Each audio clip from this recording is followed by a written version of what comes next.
Hey, Roz, welcome. Welcome, welcome, welcome.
This is supposed to be a polka song.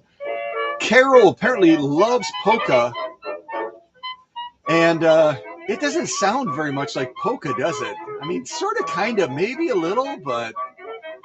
And Carol and ASLYNN are mother and daughter from Wisconsin, so that's kind of cool to pit mom against daughter as far as these machines today. It'll be kind of fun. And I've got a little bit of a sew-off plan. We'll see if we get through all of it, but this is kind of the game plan right now.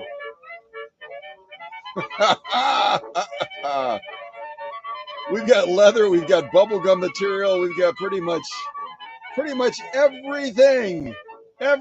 So we will see.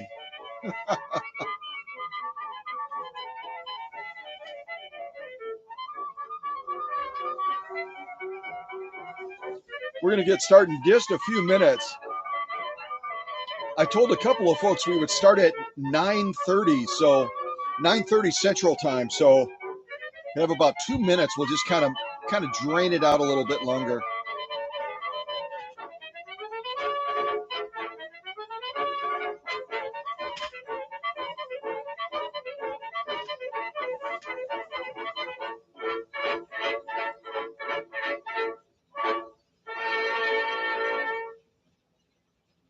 Well, I like that song a lot, but it doesn't sound like polka. I want some real polka music for Carol, who is our polka girl. Come on, give us some real polka music.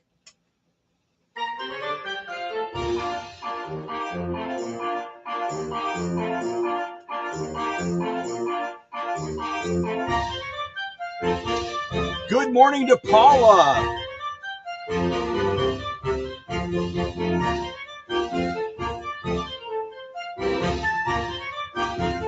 Oh, good morning to Anna. Hey, Anna.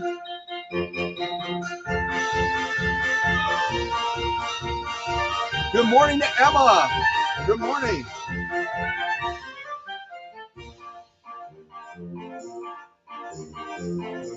We're going to get started in just a few minutes.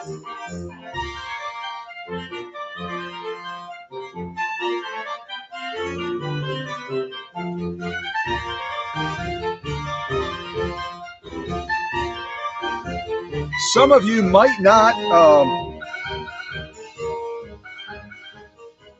going to turn the volume down a little bit more. Some of you might not recognize Tawana, aka Anna, who is from the great state of Virginia.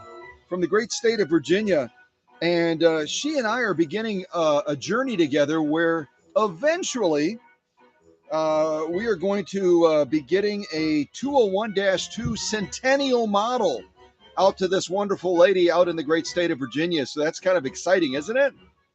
Yeah, it is. So welcome again to Anna.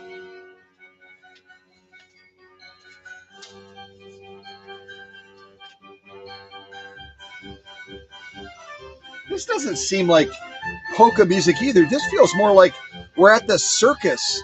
The clowns are coming out. The scary clowns. Scary, scary clowns. What is that about? Doggone.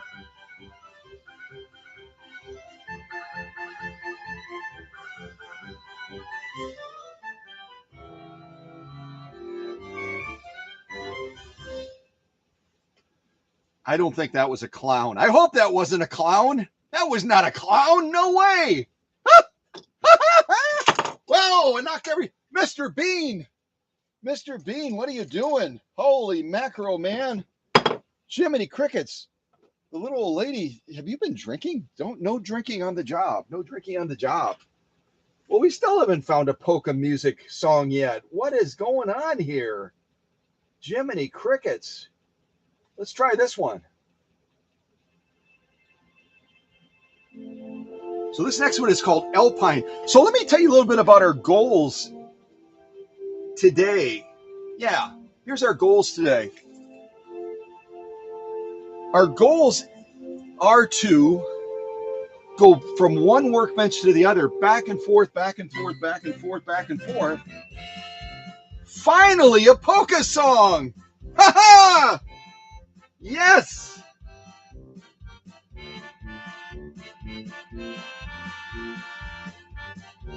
So Carol brought these two machines to the workshop. The 201-2, as I said in the title, belongs to her daughter, ASLYNN. And ASLYNN is a bit of a tinkerer, and it tried to do some stuff to the machine and got utterly frustrated because the machine was running at a snail's pace and just didn't seem to be functioning well. So we kind of worked on it together, didn't we? Yeah. And then Carol has this PFAFF 130-6. So what you're going to basically see me doing, hopefully not too awkwardly, is going from one workbench to the other, doing a sew-off identical to the other one, and just kind of giving us a feeling for how the two machines operate, how they handle heavy-duty sewing, light sewing, and everything in between. And I'm going to throw out a couple of questions right away, and I already rang the bell. So class is in session. So the question is this. Between the two machines that we're going to be looking at today, and I'm going to change the shot finally. The two machines we're going to be looking at today, ASLYNN'S 201-2, which happens to be from 1940. And I did some general cleanup on the machine, a lot of electrical work, a lot of mechanical stuff to it, but I really didn't. It's original paint, it's original decals. So all I did was try to, spruce it up a little bit. Just spruce it up a little bit and kind of send it back to ASLYNN, running real well, running fast, which is what she was most concerned about, is it was just running really, really slow in spite of everything that she tried to do. And I used a couple of my tricks to improve the speed on this machine. But here's the other thing that I'll point out to you, and I'm not going to go through all the progress shots on ASLYNN'S machine. If we did, it would stretch us out probably another good hour.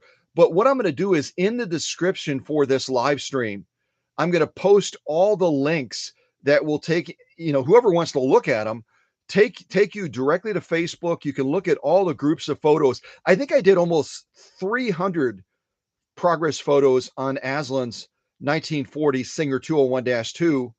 And what you're going to see in some of those photos is I'm going to show you some close-up shots of the wiring job that was done by the person that sold this machine to ASLYNN. Here's the problem with wiring. And a lot of people don't understand wiring. And a lot of people say, I don't even want to understand wiring. You handle it, Scott. I don't want to bother with it. But what I discovered is whoever had done the rewiring on this machine ended up using the wrong gauge wiring. And I was able to do something to that wiring to preserve it. But they ended up using 22 gauge wiring for this motor.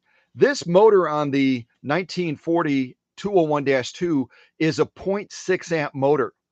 But like I always say to you guys, when it comes to motors, they will demand a higher amperage than they're actually rated at. And part of that is controlled as well by the foot controller that is with that machine. And this is the original foot controller that ASLYNN had set up with this machine. And it's obviously an electronic foot controller, isn't it? It's not a carbon-based foot controller like the original Bakelite ones. And this particular one, if I remember correctly, hold on a second. Let's see here. This one, I think, is rated at 1.4 amps. Yeah, I was right. 0.4 amps. I don't know if that camera will focus on that or not, because it's kind of a metallic thingy. Come on.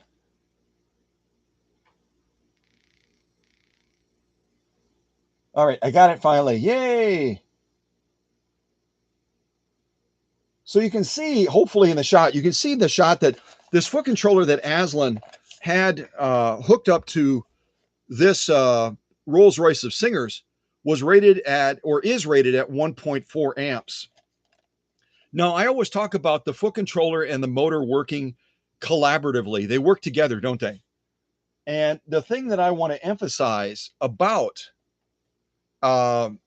this foot controller is it gives a much larger gateway to the motor than that motor with the wiring is able to handle. We're talking about a foot controller that is rated at 1.4 amps. We're talking about a motor that is rated at 0.6 amps, and it creates some major challenges when the wiring is only 22 gauge. Now, if anyone wants to do the research, and Google how much amperage can 22 gauge wiring handle, and then type it into the live chat. Otherwise, I'll tell you, or I can even look it up on my phone and show you.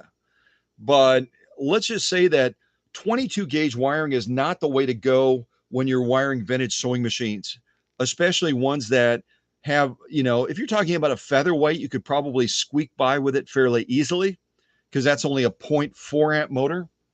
But when you're talking about a 201-2 with a potted motor, and it's going to demand a minimum of 0.6 amps, when it's peaking, it's going to be close to probably about 0.9, almost 0.8, 0.9, depending on, how well that motor is running. Obviously, this motor is running extremely well now, so it's going to be real close to that higher threshold.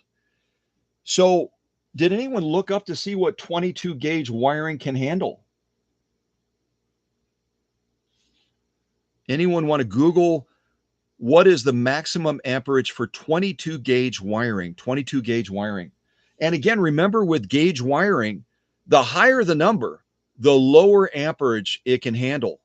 So something like this, let me see what this is right here. Something like this that I typically use for wiring vintage sewing machines with is 16 gauge wiring. And you would see in those progress shots, camera's going, I cannot focus on that. There's no way. You'll see in the progress shots, I basically have this 16 gauge wiring next to the 22 gauge wiring. And that 22 gauge wiring almost looks like sewing thread. It's so thin. It's so thin compared to the 16 gauge. And 16 gauge allows more than enough sealing as far as amperage. This stuff will easily protect a machine up to about 10 amps. There's different people that argue, maybe even higher than that, 10 to 15 amps. So this is what I use, 16 gauge. Once in a while, if I don't have enough 16 gauge, I'll use 18 gauge, which still provides more than enough protection. But 22 gauge is another story. Did anyone get it? Yeah, Emma and Paula are both spot on. Both spot on. So we're talking about a sealing tolerance for the wiring that the previous owner of this that sold it to ASLYNN. We only have a sealing of about 0.9, 0.92 amps, which is less than an amp. So what do you do in a case like that? You can either tear it all apart and start from scratch, which adds a lot of cost to the customer, or you can be clever, because one of the biggest factors with the different gauges of wiring is also the level of insulation that it has on it. So I double insulated the 22 gauge wiring and brought it up to a threshold where it can handle now probably about 1.2 to 1.4 amps. But I still decided, instead of going with this electronic foot controller, because these are a little bit, I don't know, I'm not a huge fan of them. I like to stay, I'm a truist. I like to stay with the original stuff, if you know what I mean. So I ended up going with an original Bakelite foot controller, like would have come with this machine originally, which is going to be rated at, and I know my leadership team already knows this, but I wonder if anyone else knows. So we've got a 0.6 amp motor. We've got wiring now, after I've double insulated it, is now able to handle amperage up to about 1.2 to 1.4 amps. What is this foot controller as a gateway to the motor? What does this provide as far as a ceiling for amperage? Does anyone know? I know Paula and Emma probably do, but I'm wondering if anyone else does.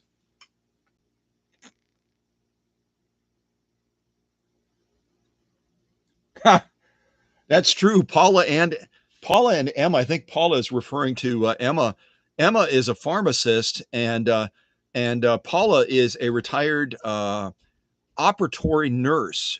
She worked right in the operating room. Hand scalpel, forceps, that sort of thing. Very, very high level nursing position. It's like you've reached the pinnacle when you're in the emergency room working side by side with the doctors. But does anyone other than our leaders know what this Bakelite foot controller is rated at? And this is the same one that's used on the Featherweight. It's used on the 1591. It's used on a variety of different models, including the 201-2, the Rolls Royce. Oh, welcome to Christina from Brazil. Welcome to Christina as well. I hope you're feeling better. Emma told us through translation, as you were communicating with her in Portuguese, and she was translating that and then sharing with us the conversation, that you haven't been feeling well. So I hope Emma will convey on my behalf and on everyone else's behalf that we hope you're feeling better. So if no one got it, that's okay. 0.7 amps. So now we've got a good balance for this Rolls Royce of Singers. We've got a really good balance. The motor is rated at 0.6 amps. I've upgraded the wiring to be able to handle between 1.2 to 1.4 amps. And we've got a foot controller that acts as the gateway, because again, electricity flows through the foot controller and then it's conveyed over to the motor from there. So now we've got a real good balance. 0.7 amps on the foot controller, 0.6 amps on the motor, and 1.2 to 1.4 amps on the wiring. So that's the way it should be. And it just goes back to say again, as many of you have said, you've got to know your limitations when it comes to vintage sewing machines. I always encourage you to be adventurous. There's nothing that we can't make right again. There's nothing we can't fix. If you go down a rabbit hole and you do something that, has a negative result on your vintage sewing machine, it can always be turned around. And I can be a resource for that. There's other great folks online as well that, can be a resource in getting you back on the right path again. But when it comes to wiring, it's a little bit more of a tricky prospect. So, if you've got the knowledge, then do it. If you don't, like this person that sold this machine to Aslan, then leave it for someone else to do. They did a generally good job in setting it up on the wiring. They just used the wrong gauge wiring. And the only other thing I noticed in going through this machine, if you decide to rewire a machine, the initial electrical charge goes into the stators, and then it's conveyed through the stack lamentations, and then it goes to the commutator and feeds off of the brushes, and it turns that motor, et cetera, et cetera, et cetera. But when you go into the stators, they had ported holes in the bottom of the stators. Ideally, you want to port to the top of the stators. So that was another thing that I noticed about their wiring job. But again, it's not a showstopper. It affects the peak level of what the machine can do versus when it's wired exactly spot on. Hopefully that makes sense. Okay. 1.2. Is Paula asking what 1.2 is? 1.2 is after I double insulated the existing 22 gauge wiring that the owner before Aslan had done to the motor and also to the lighting system. Lighting system isn't a problem at all with 22 gauge wiring, because this light is only going to pull about 25 watts, if that. So the 1.2 to 1.4 amps relates to the wiring upgrade for this machine. It originally was wired with 22 gauge wiring, which only gives it a ceiling of about 0.9 to 0.95 as far as its ability to handle the electricity of the motor, etc. So I bumped it up quite a bit, so that now with that insulation add-on to the wiring, it's going to give it a tolerance of about 1.2 to 1.4 amps. And again, even though the motor is only 0.6, motors will demand and will peak at higher levels than they're actually rated at. And that's why we need that extra ceiling of tolerance. Hopefully that makes sense. Yeah. So hopefully that, I think that's what Paula was asking with her question mark. And that is the explanation. Yeah. The other thing I was going to show you real quick is, we talk a lot about lighting, don't we? And the lighting that this machine came with was an LED bulb. But the thing I wanted to show you is that if you're wanting to replace the bulbs on some of your vintage sewing machines, especially as we're going into the summer months, with LED, because LED is going to give you more light and less heat. And depending on where your sewing room is, especially if you're getting a lot of natural light coming in as well, that room might start to heat up a little bit, even if you've got AC, right? So you want to have something that puts out great light, but also with the LED, you're going to get less of a heat factor. Now I'm going to go from no light right now to turning it on. So not bad, right? Not bad at all. And this is the bulb that ASLYNN'S machine came to the workshop with when Lynn and her husband dropped both machines off. Again, the 201-2, and then on the other workbench, we've got the PFAFF 130-6. But let me show you the difference. Look at the lighting right now. Kind of get above it a little bit too. So no lighting, lighting, no lighting, lighting. Okay, so let me show you a difference, how LED bulbs are not all created equal. This is the one that was in the machine. And I don't know if Carol put it in or ASLYNN put it in, or if the previous seller that sold the machine to the family ended up putting this one in. But when it comes to the LED lights, the more, I think they're called diodes, the more diodes you have, the better that LED light is going to do. So you saw what this one does, right? And this is the one that the machine came with. Let's try mine and see if you notice a difference. Set that to the side, put this one in. I'm going to try to install it with one hand. I think I got it in. Okay, so you saw what the other one did. Let's see what this one does.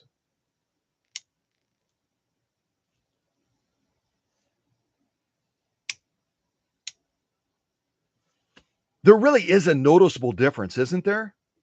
And that's where when you're purchasing LED lights, look at, depending on how it's being sold or where you're getting it, look at the number of diodes, the little squares, like you can see on the one that came with ASLYNN'S machine. Basically, in each column, you've got 6 of these diode thingies, and then they go all the way around, obviously, the LED light. But, again, depending on the quality of the LED light, also, you're either going to get this kind of lighting where you can see, I mean, the bed is clearly lit up now. And we've got a lot better illumination, so you can see what's happening down at the needle. You can see what's happening on the bed versus what we had originally with this one. So I wanted to highlight this. It's not a bad LED light at all. It certainly is better than the old style incandescent ones and produces a lot less heat. But when you compare this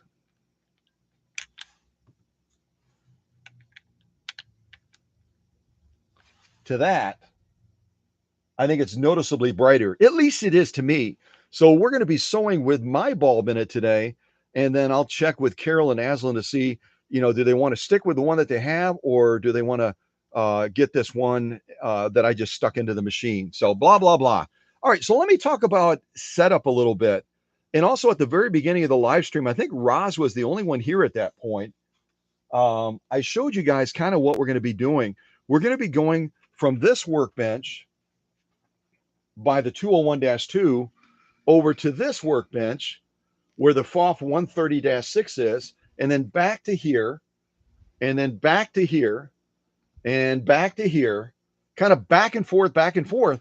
And the sew offs that I'm hoping to get done in this live stream today, we might not be able to do all of them, but is this stack right here. So we're going to be kind of launching with genuine elk hide. Then I've got some of this fake leather stuff.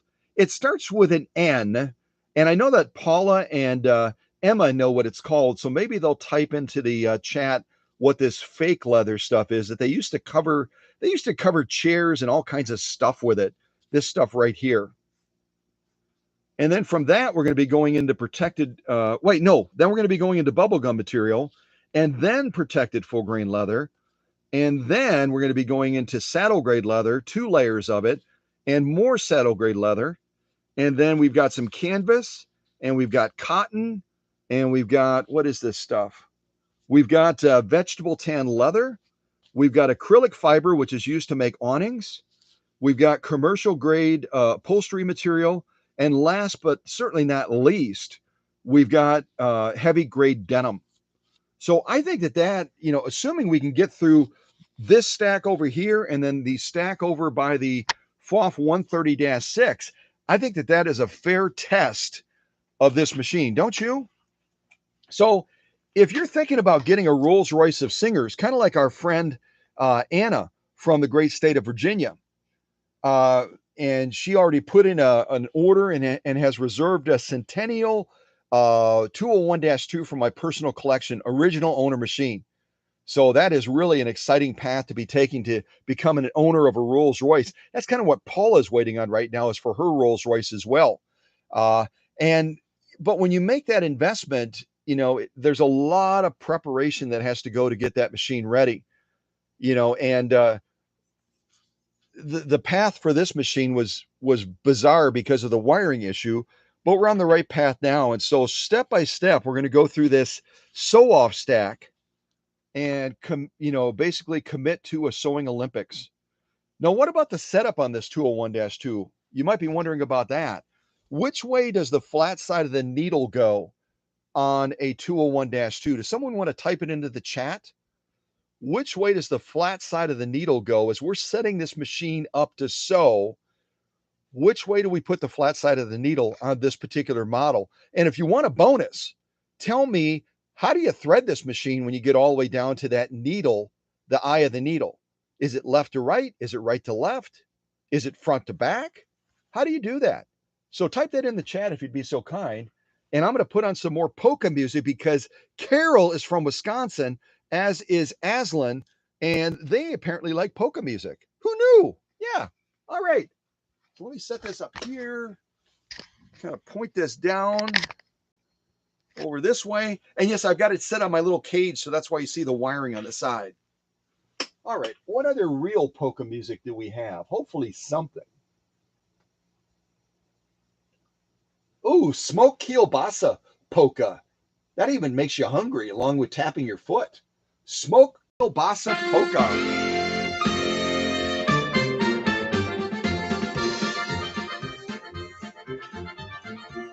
Yeah, this is polka music. So Roz is saying right to left.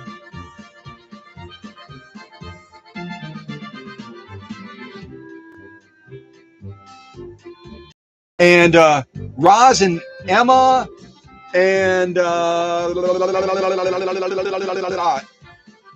and Emma are saying put the flat side to the left. You ladies are just so doggone smart, because you're absolutely right. The flat side of the needle does go to the left, and you thread this from right to left. What about the bobbin? Got to turn this down a little bit. We're going crazy with polka music. So what about, this is obviously a drop-in bobbin, right? One of the cool things about the drop-in bobbins on these Singer machines, they're so convenient, they're so easy, aren't they? What type of bobbin do we have in this machine? And when it's turning, which way is it turning? Counterclockwise or clockwise? Counterclockwise or clockwise? And what kind of bobbin is this in this machine? Yeah. Polka, I love it. Polka music. Oh, welcome to Kay Webster. And Kay is right as well. Put the flat side to the left and thread it from the right. Welcome to Kay. I don't know, have we met Kay before? I don't know if we've met Kay before, but if Kay's name looks new to me, Kay's name looks new to me. Yeah. So welcome to Kay, and so good to have you here. And Kay is saying it turns counterclockwise. Does anyone disagree with Kay? Does anyone disagree with Kay? I'm going to have to disagree with Kay. We love you, Kay, but actually, and I'll show you. When this machine is threaded up properly and set up for sewing, and that thread is being dispensed, which way is that bobbin turning?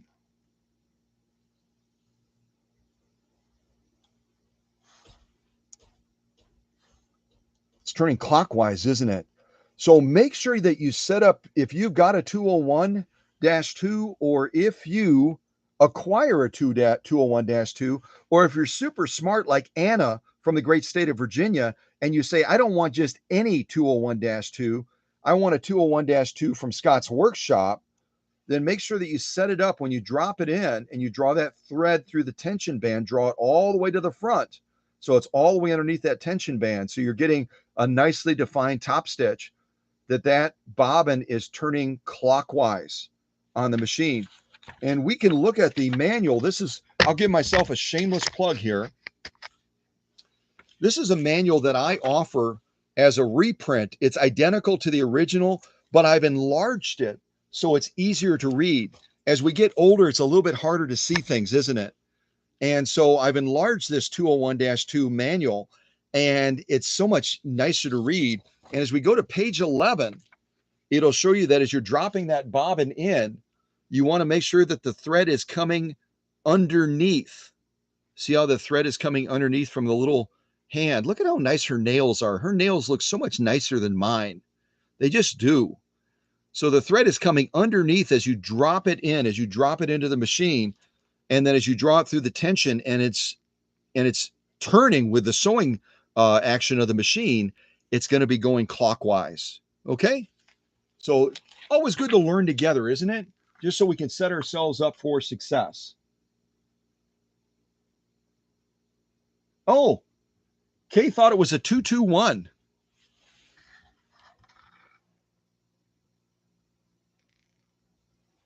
I don't think I had the right angle at that time, so I could see that. But yeah, this is definitely a 201-2. Would anyone like to demonstrate your knowledge or your Google ability and tell me an interesting question, or answer an interesting question for me? Which of the two machines that we're going to be sewing with today? We're going to be sewing with ASLYNN'S 1940 Singer 201-2. And we're going to be sewing with ASLYNN's mother's 1952 PFAFF 130-6. And my Diet Pepsi over there. Yep, that's Diet Pepsi. Which of these machines, when it was first introduced, which of these machines came on the scene first? The PFAFF 130 or the Singer 201-2? And if you know what years those machines came onto the scene, that would be super cool. And I'll give you a really big hint. I'll give you a super big hint. Okay? The super big hint is the little brother, as I referred to it almost 10 years ago, There's a little brother to the 201-2. Most of you that have been following me for a long time know what that machine is already. The little brother to the 201-2.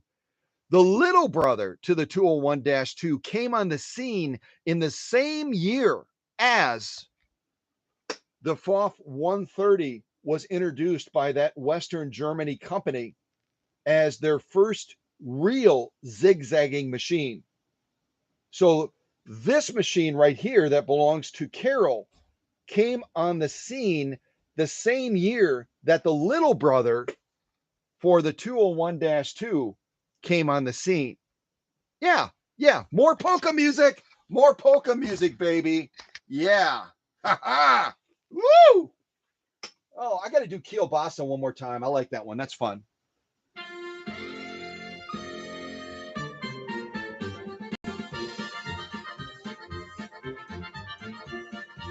Yeah. Hey, no judgment, guys. No judgment.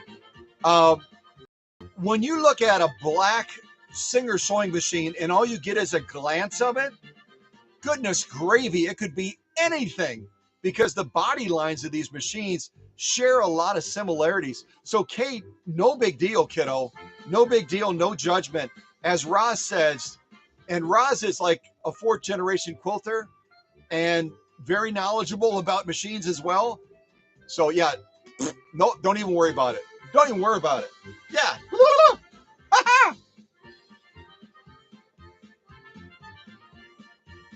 Yeah, Roz, way to go. The PFAFF 130 did come on the scene in 1932. What year did this machine come on the scene? Does anyone know? When did they introduce the 201-2? And along with that, does anyone know the little brother of this machine that also came on the scene in 1932? 1932. So the little brother, how does that work? The little brother came on the scene before the big brother. Singer is so confused. Ah! Ah!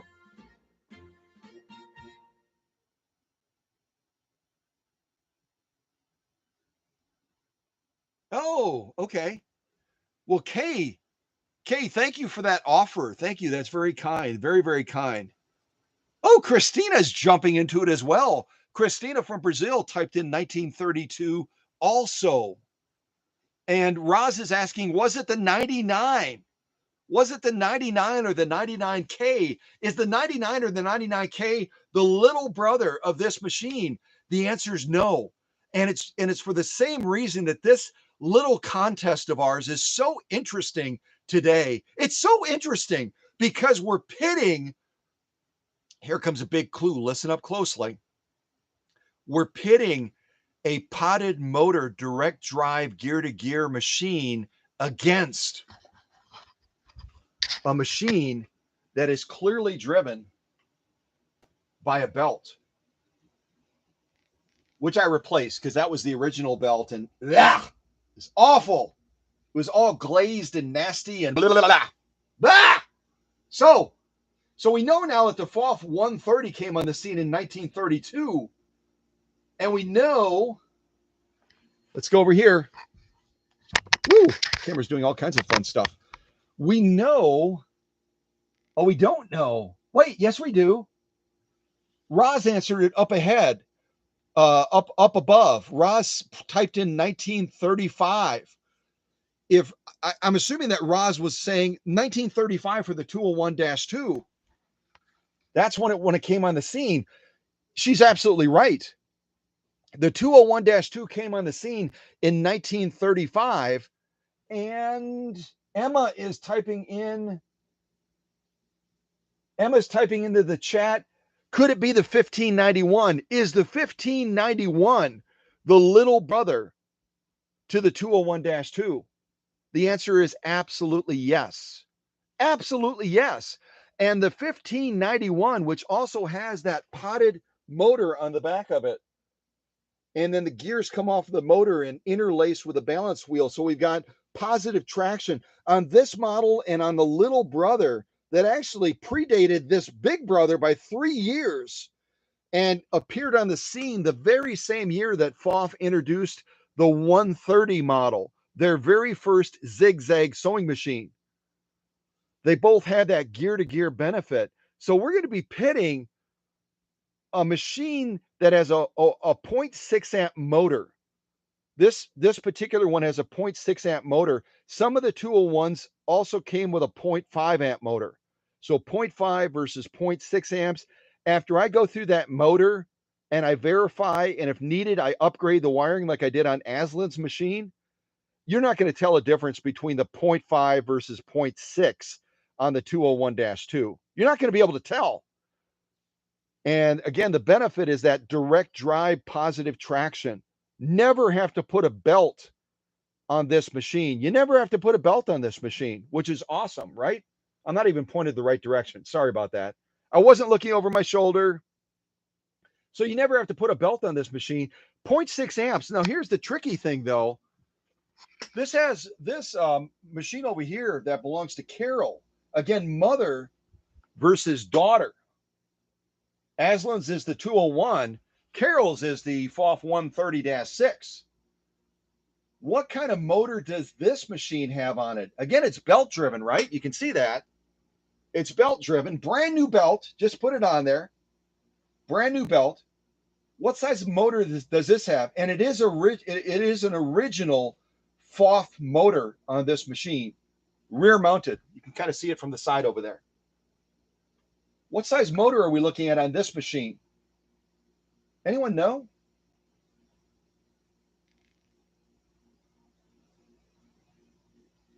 What size motor?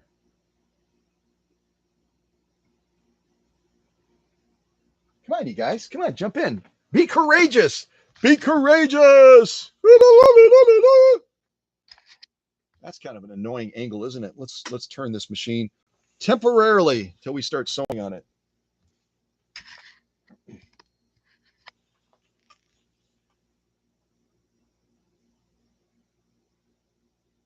Oh, Christina is offering to buy.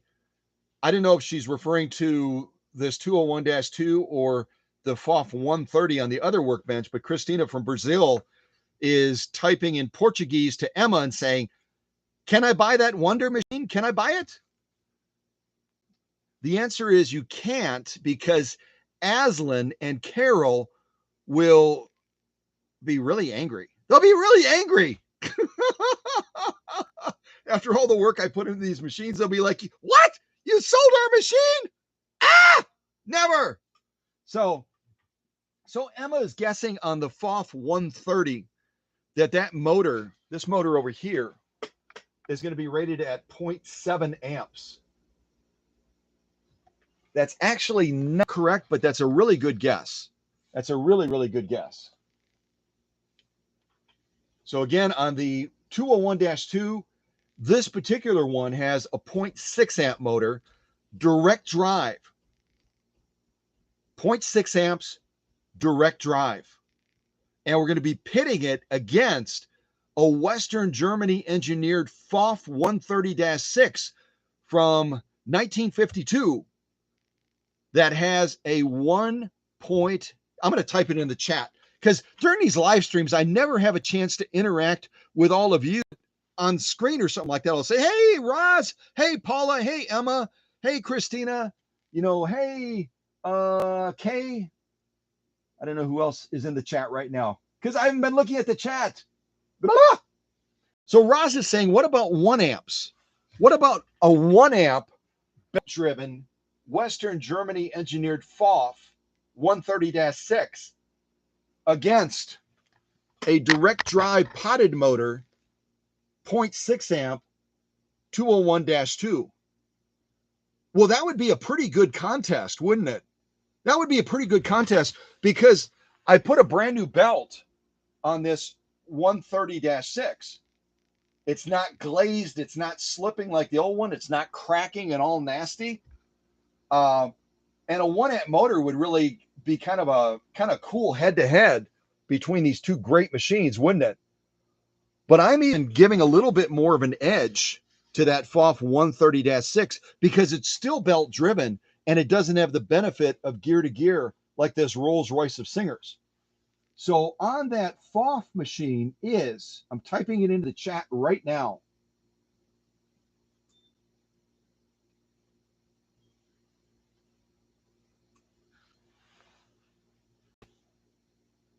1.3.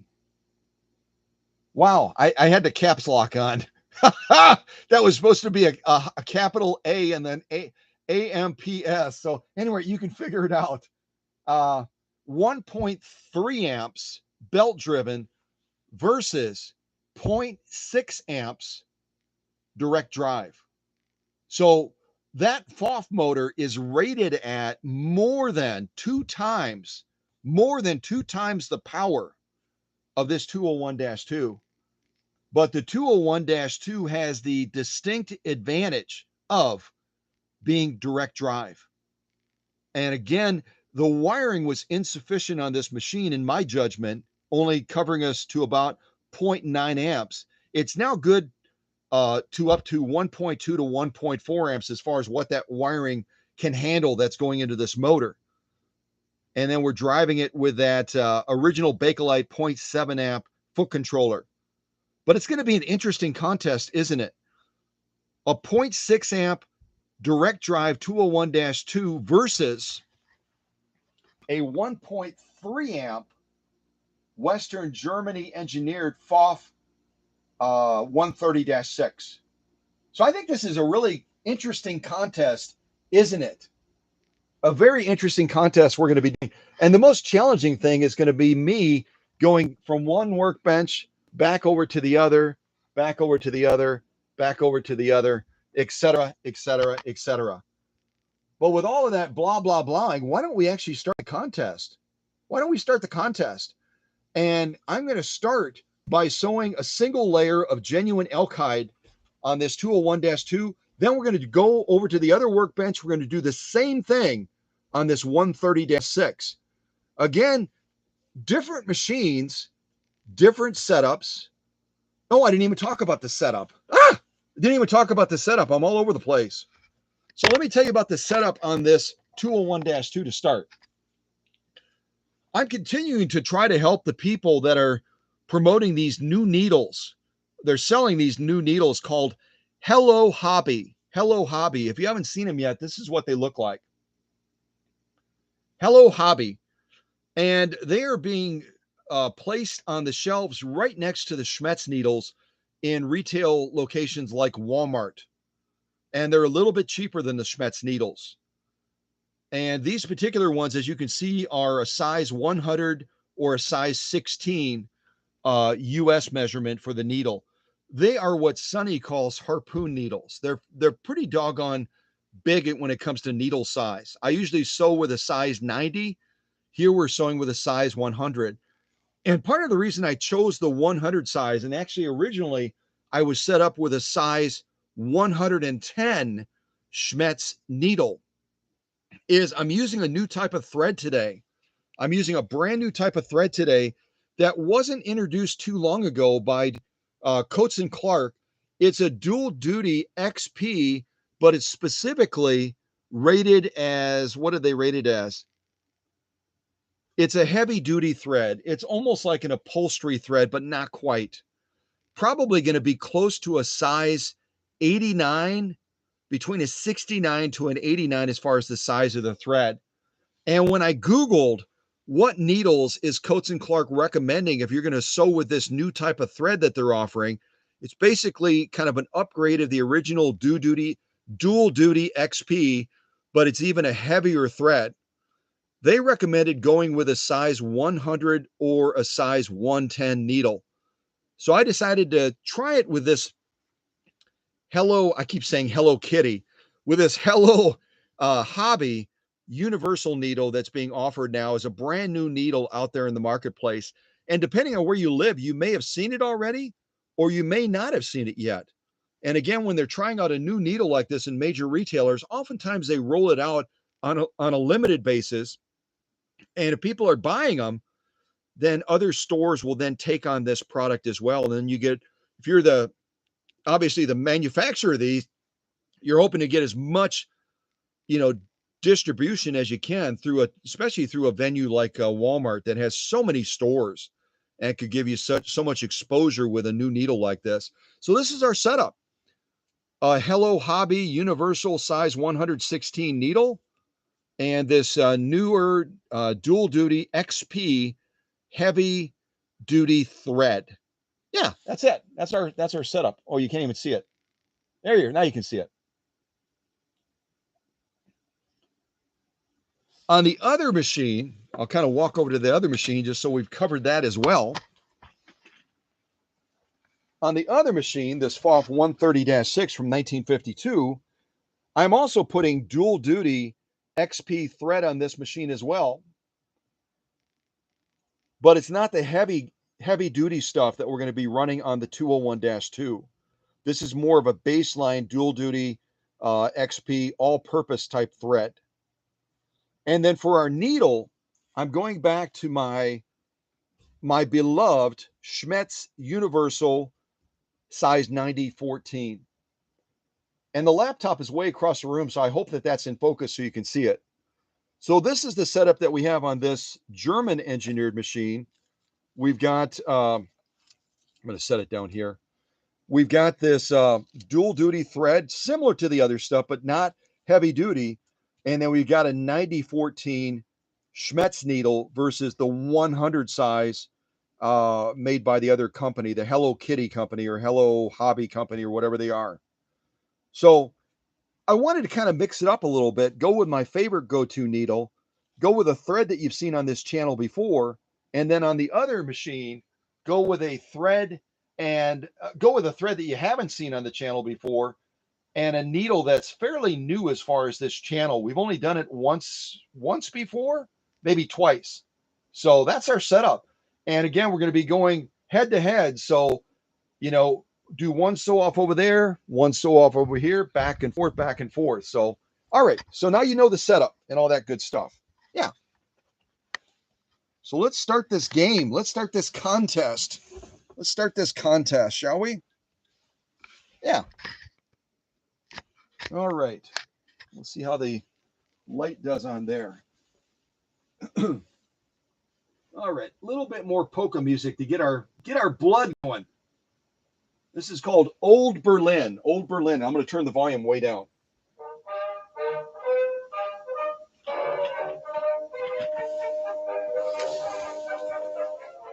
I think I played this at the beginning and it still sounds like circus music to me. It doesn't sound like polka music. Not really. All right. So let's sew some elk hide, genuine elk hide. Let's do that. And if you've never seen this elk hide before, it's about 4 ounces of leather. You kind of see it from the edge there. It's not lightweight by any stretch of the imagination. Not lightweight at all. It's about as thick as some what are considered heavy-duty belts, right? So we're sewing through the thickness of elk hide, almost the equivalent of a man's or a heavy woman's, a heavy gauge type belt.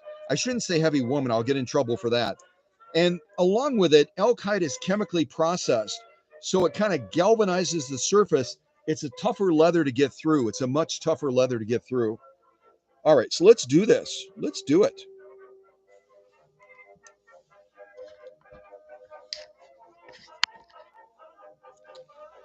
And I'm going to have to be creative in how I stretch this camera because this camera only has a cord that's so long. It's only so long. So let's kind of just hang in there with me. Okay. Here we go with elk hide on the Rolls Royce of Singers, powered by a 0.6 amp motor, direct drive. All right, here we go. Keep your fingers crossed. I didn't test any of these before. I've been too busy working on machines. So hopefully I didn't bite off more than we can chew. Here we go.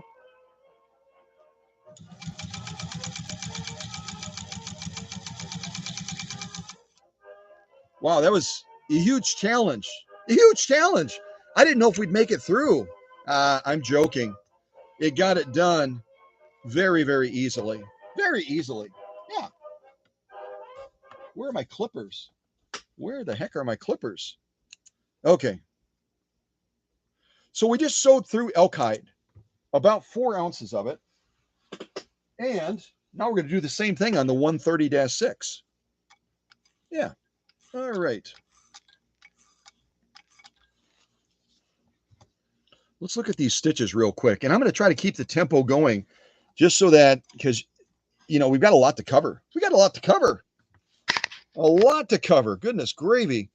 So there's our top stitch. That is a solid page 34. I am loving the look of that top stitch.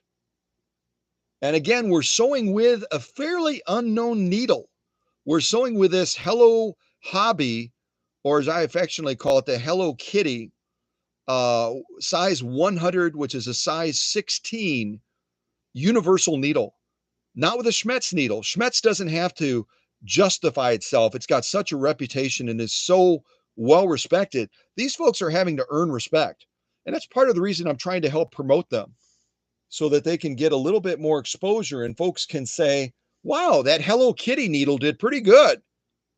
Yeah, Hello Hobby. It's not Hello Kitty. I'm just messing with you. But lay down some beautiful stitches. Don't you agree?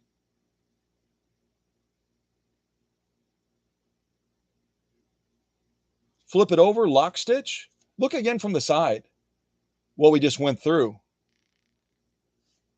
Once the camera decides it wants to do it.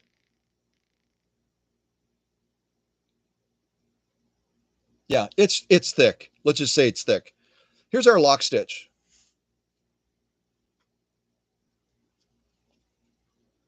Come on. Whoops, I let go. Here's our lock stitch for this single layer of genuine elk hide.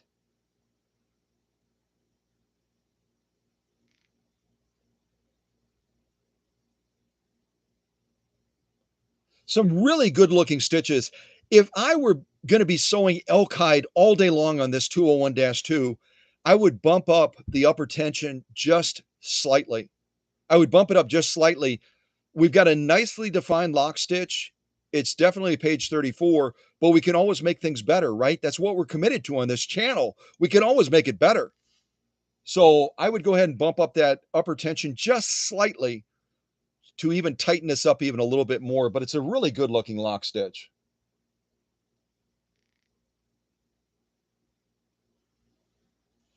So I'm going to give this a pass, a single layer of elk hide. Now we're going to move over to the other workbench and do the same thing on this 130-6.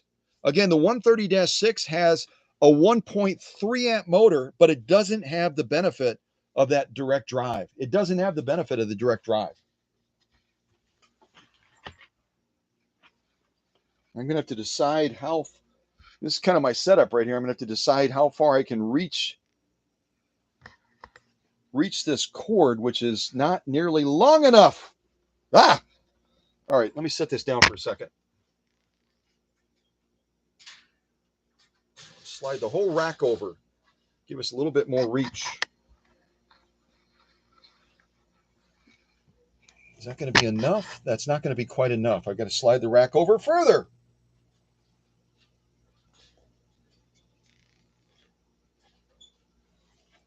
I always do things that take a little bit of extra work and are awkward, don't I? I always do things that are awkward.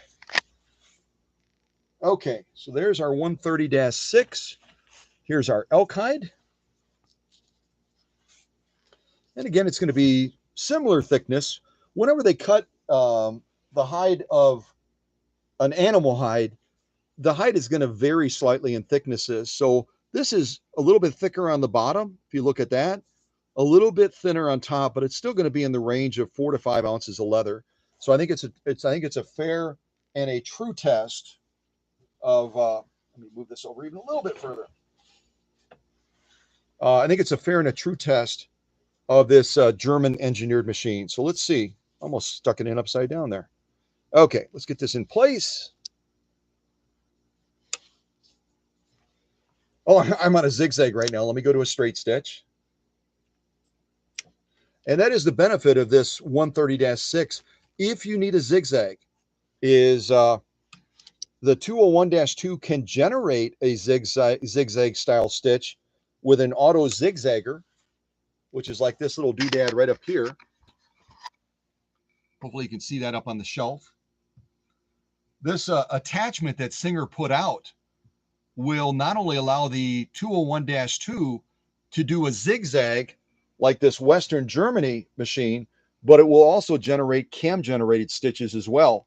And as sewing manufacturers go back and forth against each other, you know, adding more features, adding more benefits that will attract more customers, that's part of the reason eventually the 130-6 got what some people call the coffee grinder, and they put that embroidery attachment on the back of the 130-6 because Singer and others were giving additional options to customers, and the Germans were like, we're not going to be left behind. We're not going to be left behind.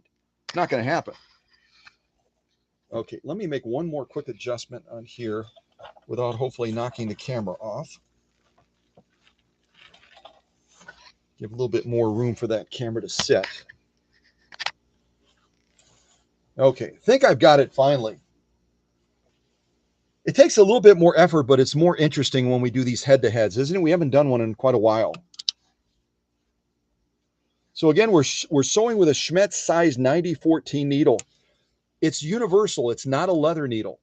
Neither one of these needles that we're using on these two machines are leather sewing needles. They're both considered universal needles. So we'll see how it does. All right, here we go. Take up arm all the way to the highest point. There we go. All right, finally ready. Here we go. 1.3 amps belt driven versus the 201-2 with that direct drive motor. Here we go.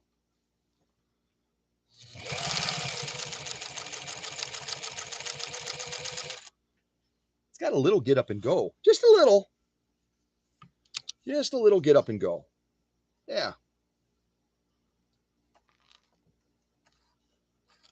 Ooh, I might have an issue with my needle on here. I did quite a bit of sewing with it.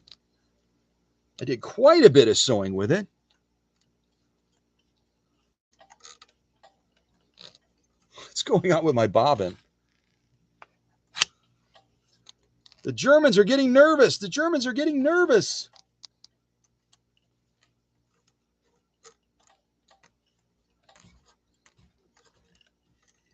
Kind of fed the thread weird. I'm going to have to pop that bobbin out real quick. Hold on a second, y'all. The Germans are getting really nervous. They're getting really, really nervous. All right, here we go. It did something weird as far as feeding the thread where it kind of fed too much thread.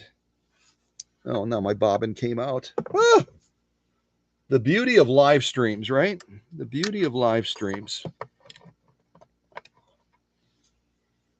That 201 did it without a hiccup. And this German one is going to give us a little bit of a challenge.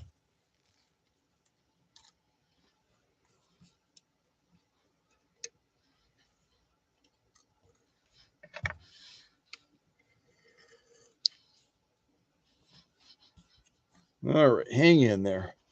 More polka music while I'm fixing this issue.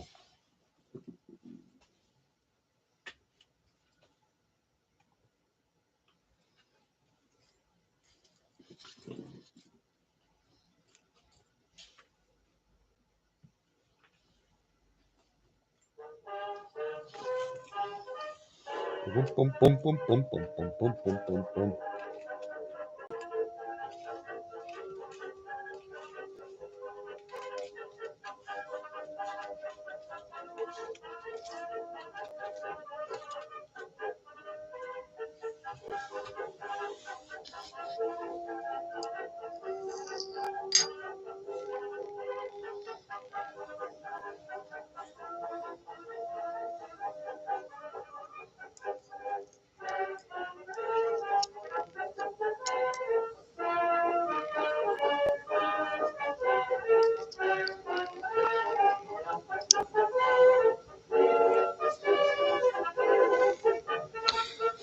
So this, I didn't plan this, but it's kind of a good lesson nonetheless. You can see that when this bobbin is turning, we're going counterclockwise on this one. So the bobbins are on these two machines are turning the opposite direction. Well, part of that is the orientation of the hook system too. So,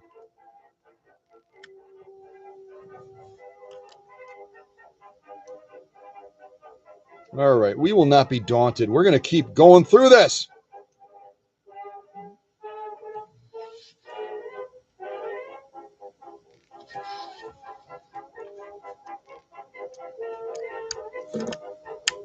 Finally. Woo! All right, let's bring that thread up.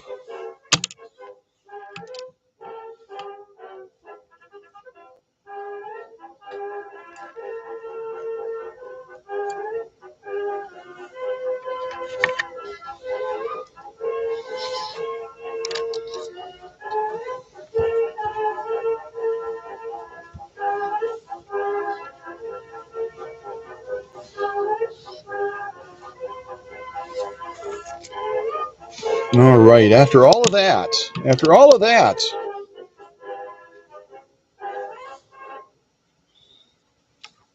okay, now we can finally look at the stitching that this German machine just laid down. Finally. All right. Thank you for your patience as we experience all of the challenges that can happen with a live stream. So here I'm seeing some good stitching. Again, this is what we just sewed through. About 4 to 5 ounces of elk hide, chemically processed, laying down a straight stitch on this German engineered machine. I cannot see my screen at all. Hold on a second. Let me rotate this around so I can see it. That way I know if it's in focus, I know if you can see what I'm seeing or wanting to show you. So you see my setup here. We could have like bread, or as they say in Germany, we could have Brötchen on the top. We could have some Knockwurst down here, and then we have a laptop right here, which I can actually see now, which is good. Okay, so let's look at this. Let's see how this German machine handled this elk hide. Again, sewing with a universal Schmetz 9014. I'm going to bring some light in so we can see it a little bit easier.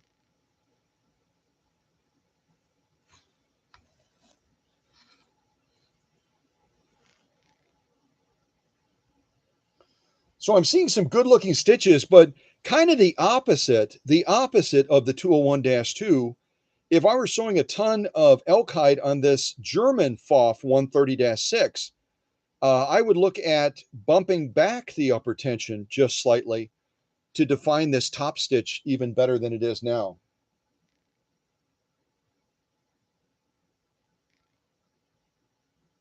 It's still a good looking it's still a good looking top stitch, but we can make it better.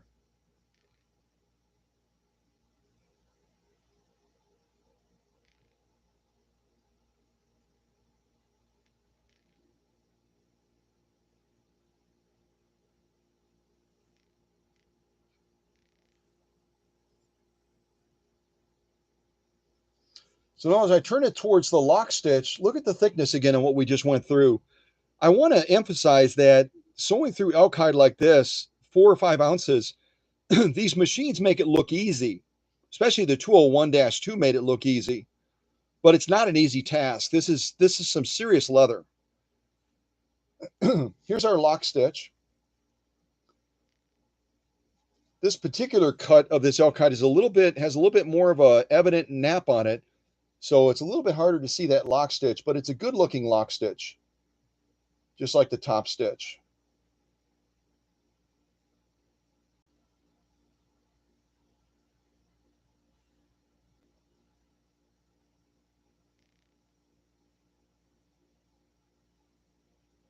There you can catch a glimpse of it near the top there, much better than the other places.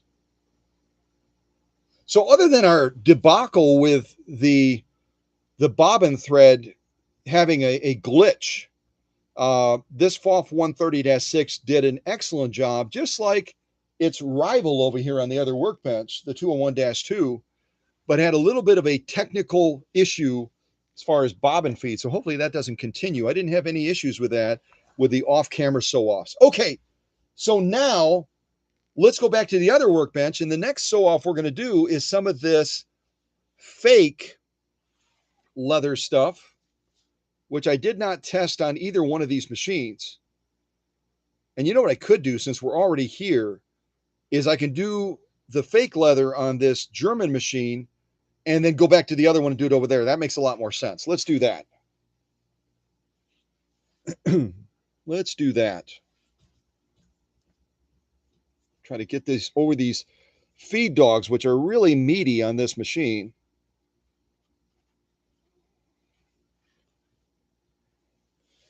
And this fake leather is a little bit tricky. It's a little bit tricky to sew because it's got nylon in it, doesn't it? And we all know that nylon can be a very tricky proposition when it comes to creating skip stitches. So hopefully we don't have that today, but it's possible. Matter of fact, I'm going to go off to the left a little bit in case we have to stitch it a second time. And if we have 2 attempts on this material and we get skip stitches both times, I'll probably look at changing out that needle, because usually a needle that's starting to get a little bit dull is going to create issues as far as skip stitching and also stitch integrity as well. All right, blah, blah, blah. So let's check out this fake leather stuff. Emma typed in the chat what it is. It starts with N. And we'll see how this German machine handles this. We'll see how it handles this sew off. All right, here we go. I don't think it'll have any trouble getting through it, that's for sure. All right. All right, take up arm is all set. Here we go. Fake leather. Yeah, the other name is cooler than fake leather, but that's what I'm calling it. Here we go.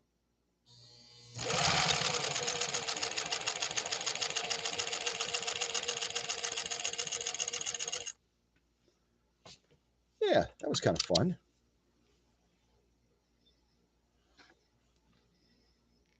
Yeah, good job. Very nice job on this. And I really am liking how it's presenting that lock stitch. I'm really liking how it's presenting that lock stitch.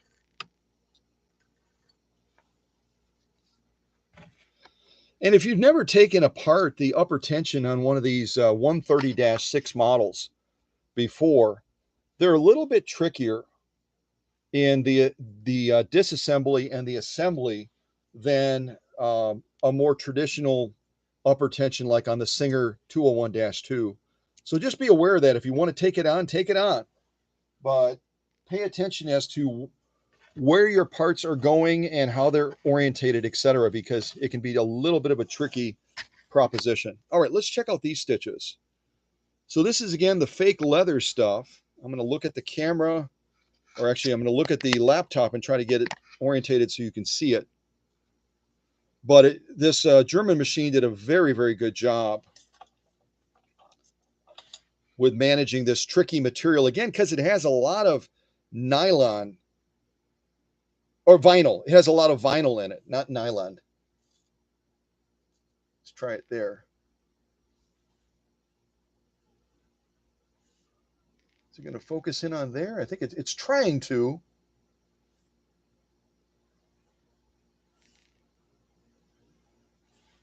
Let me try changing the camera angle again.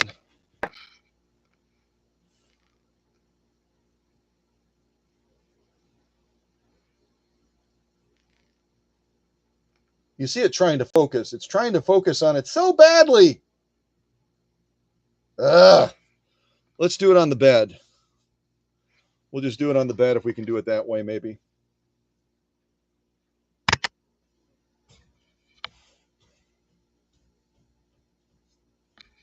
I don't have a sew-off display thing that's going to allow us to, let me do it like this, maybe. See, that's the only problem. I cut this longer one off because I just wanted to have a longer sew-off, but then it creates issues. Plus, there's a cut in the leather here, which is not helping us a whole lot, is it? Hold on a second. Let's try this.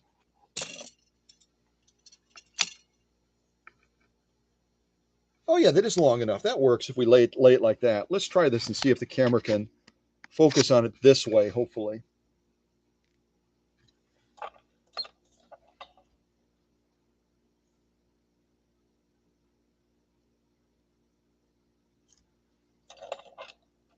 Come on, camera.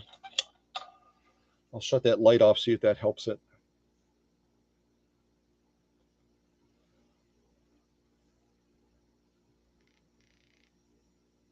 Oh my gosh, that was exhausting. Finally.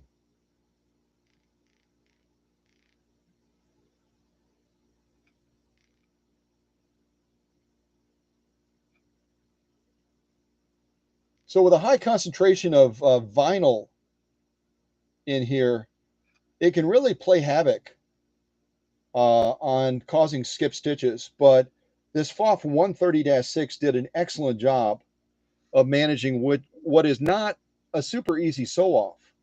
The thickness is not the issue. It's the fact that it's got that high concentration of vinyl in it.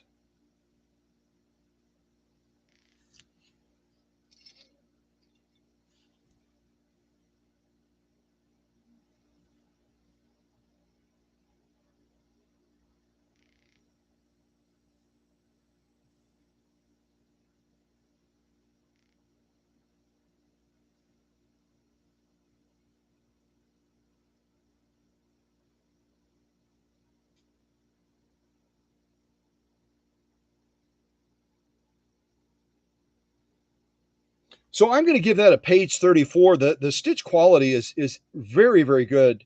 And again, it's even.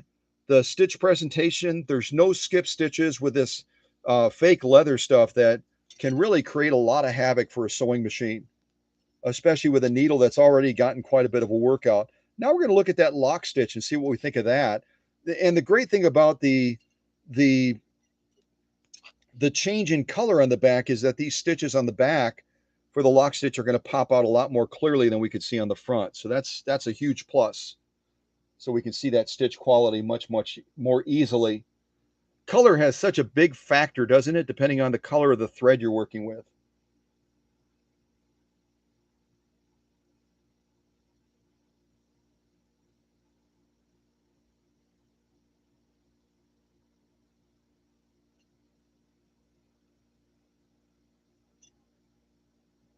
Beautiful, beautiful lock stitch. I wouldn't change a thing about that.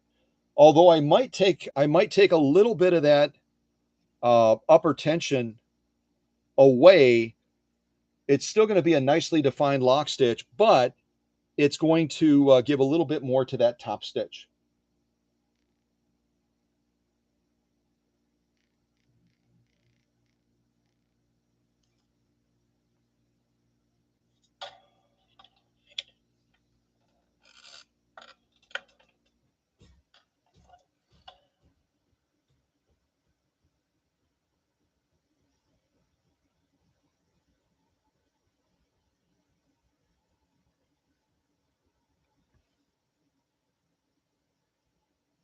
So I'm going to give that a definite pass. I think that this 130-6 did an excellent job of managing what can be a really tricky sew off when you're dealing with any fabric or material that has a high concentration of vinyl. It's got every opportunity to give you a lot of challenge as far as stitch tension balance, stitch quality, skip stitches, and everything else.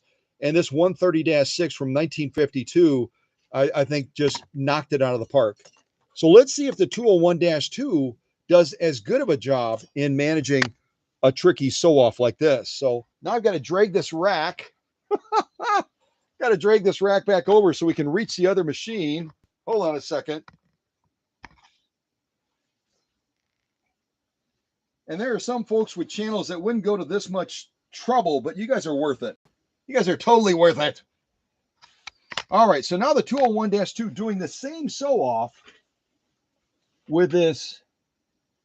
Oh yeah, I agree, Ross. Absolutely. I think it's a very good sew off, especially with a trickier material like that.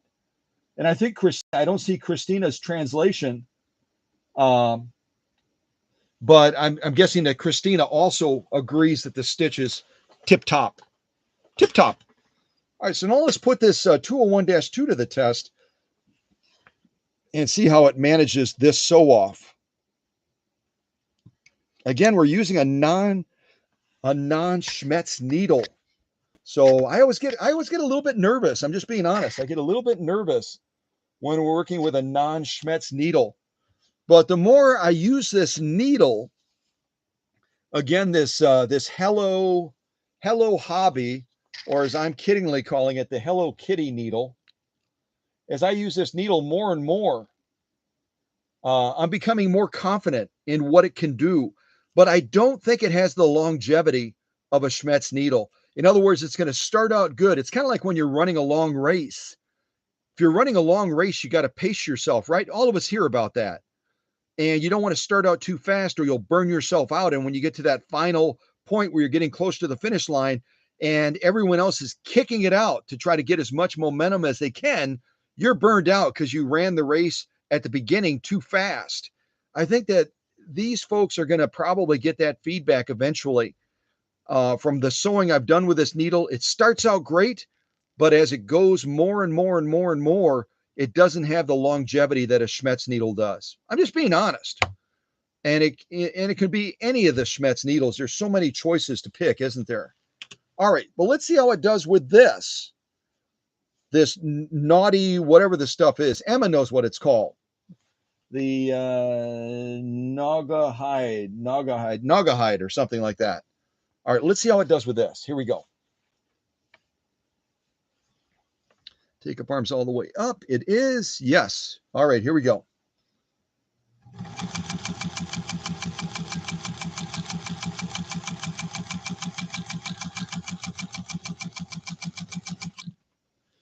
And I'm only giving it a little bit of gas. I'm taking it very slow. The feed dogs on the 201-2 are excellent. They're very, very good, but their width is a little bit more narrow than on the PFAFF. So you have to take that into account and not try racing with something like this that has a tendency to slip a little bit as it's being fed because of that vinyl factor in the material. It's real slippery stuff. All right. And I'm seeing some good looking stitching, but I'm seeing that upper tension may have to go up a little bit for this material. The lock stitch looks okay at a first glance, but it's a little bit weaker than it should be, in my judgment. A little bit weaker. Where in heaven's name did I put my garbage can? There it is. I'm gonna leave the garbage can in the middle so we can go back and forth with it. So let's take a look at this stitching. This again is the Naugahyde material. It's a fake, I'm just going to say fake leather. It's a lot easier. This is the fake leather that we're sewing that has a high concentration of vinyl in it. And we'll see how this 201-2 did in managing this stitch. Okay, go ahead and focus anytime now. We're kind of waiting on you. And focus anytime. Come on, you're almost there. You're thinking about it. I know you are. And it's kind of tricky because it's trying to focus beyond. It's trying to focus. There we go. There we go. Yeah, good job.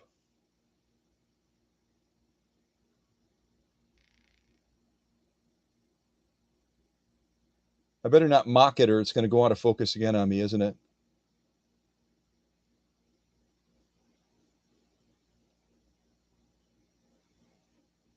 I should probably just put it on the stitch off holder like I did the other one, shouldn't I?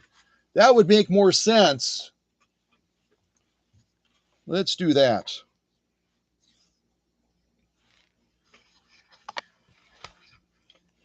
Let's do it this way. I think that'll be easier.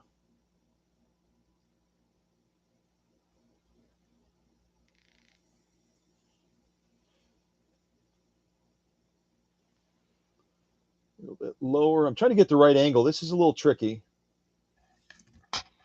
The stitching from my vantage point is outstanding, but I'm just trying to get the camera to recognize that.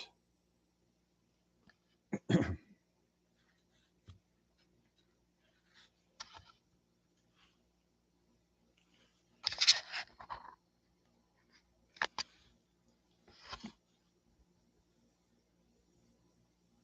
think we almost had it there for a second. I'm going to start on the other end. Maybe it wants to be a right to left type camera.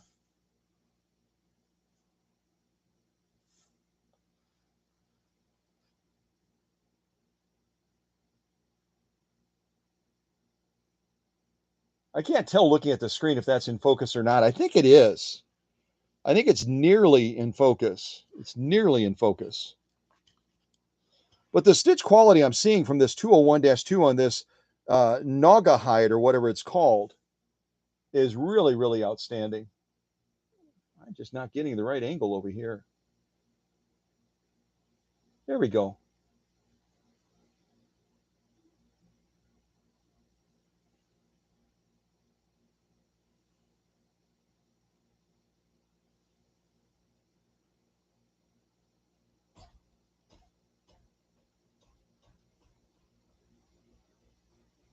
So I think that's some really, really solid page 34 stitching, that top stitch. Some really, really good looking. And again, this is a tricky material to be sewing because of that vinyl factor in it. It's very, very tricky stuff.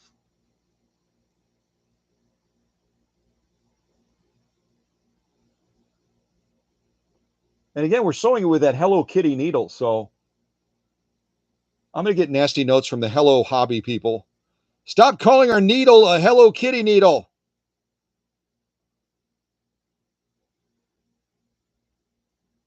So it's a good looking stitch, isn't it? Now, here's what I'm saying. When we turn it over, all in all, it's got a solid lock stitch, but it's a little bit, in my judgment, it's a little bit looser than it needs to be. Let's take a look at it.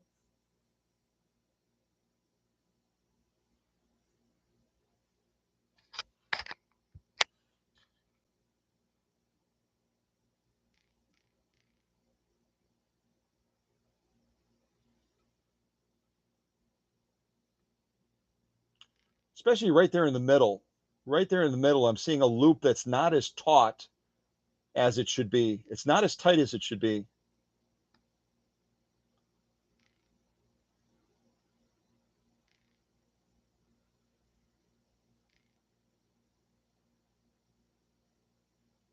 So I'm going to give that a provisional page 34, the lock stitch, knowing what we would do if we wanted to make it even more presentable than it is.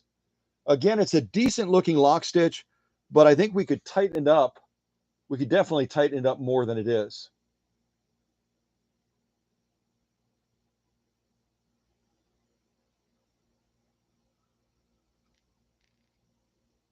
Now, there's a lot of things that come into play when you're talking about stitch integrity. When you're talking about stitch integrity, we're using the same material, right? We're using the same Naga hide or whatever this stuff is called. We're using the same material, but our setup is different, isn't it? Our setup is different. We're working with a much heavier thread on this 201-2. It's going to be a dual duty XP, but it's going to be the heavy duty version of that. So when this machine is stitching with its rotary hook system and it's trying to manage a much heavier thread up top, it's going to require some adjustments when it comes to tension. It's going to demand more because the thread is heavier. The heavier the thread you go, the more demanding the tension issues are going to become. So we're giving this Rolls-Royce of Singers an additional challenge by working with a heavier dual duty XP type thread. Again, I'm guessing the size on this thread is going to be right around 89 compared to the other XP stuff, which is going to be considerably less than that.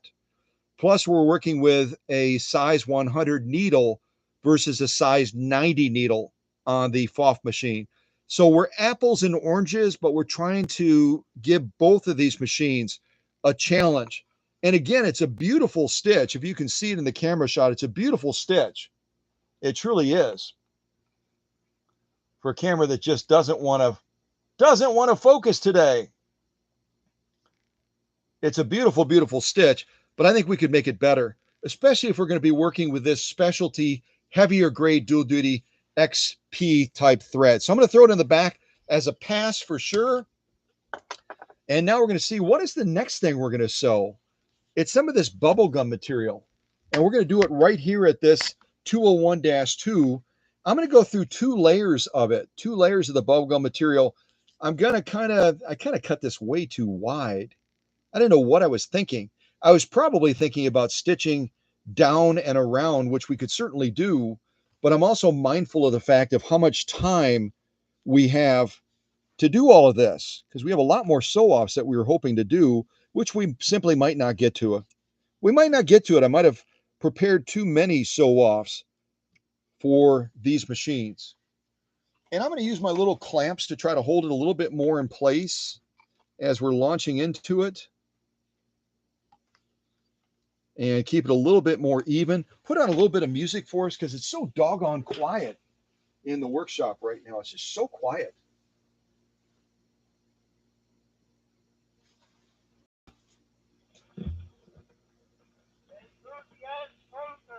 Yeah. This is the United States Marine Band. This guy's a hoot. The way he announces it. All right, let's do this. Bubblegum material on the 201-2. Then we're going to go back and do the same thing on the 130-6.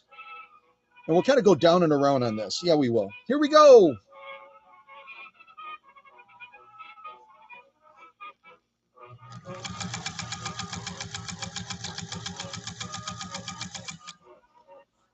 I just barely stopped in time. Barely.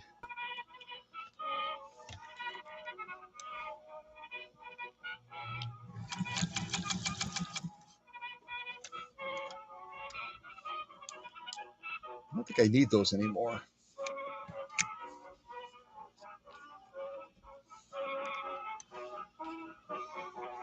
Might as well clip these straight away. Yeah, this thread really feels, compared to the other thread on the other workbench, on the German machine, this feels almost like rope. Almost feels like rope. Yeah. Here we go. Flips are saying, hey, that's like cutting rope, dude. That's like cutting rope.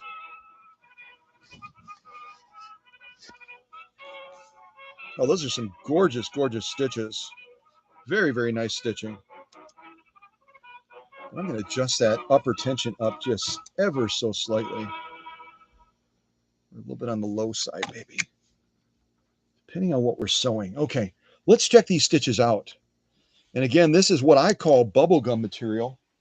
And if you're brand new to this channel, see if I can demonstrate a little bit. Why do I call it bubblegum material?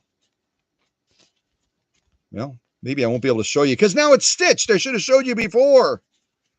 But it's real stretchy stuff. It's got obviously a very, very high level of vinyl in it also. We're sewing all these difficult materials that can cause all kinds of havoc. Let me just set it on the stitch off holder. See if that makes it a little bit easier maybe to focus on it. Although it's curly, so it may not lay straight. I may just put it against. Can I do that? Yeah, let's just do it like that. We'll do it right up against the needle bar. So this is the 201-2 sewing this tricky bubblegum material. Once the camera focuses. And it did a brilliant job. It did a very, very good job of balancing the stitch integrity going through a material that is very prone, like that Naugahyde or whatever that stuff is called, very prone to causing skip stitches and distorted stitches. And it laid down some beautiful page 34 straight stitches. I can just look at both rows at the same time. That's probably a little bit more easy, isn't it?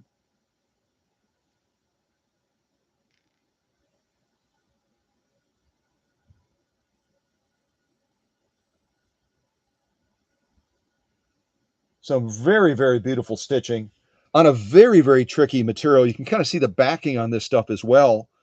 It's a tricky material to work with, but I love using it because it really does put the machines to the test after they've been through the workshop magic to see how well they're performing. Let me just kind of, this is really curly on the backside as we're trying to look at this lock stitch. So I'm kind of trying to bend it back a little bit and say, be nice. So here's our lock stitch on the back of this material.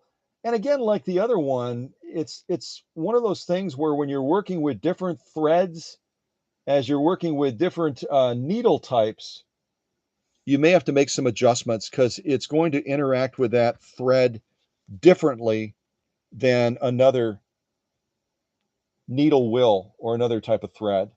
And again, this thread's a lot heavier, so it's going to give us a little bit more challenges on this Rolls Royce of singers, but I think it's up to the task.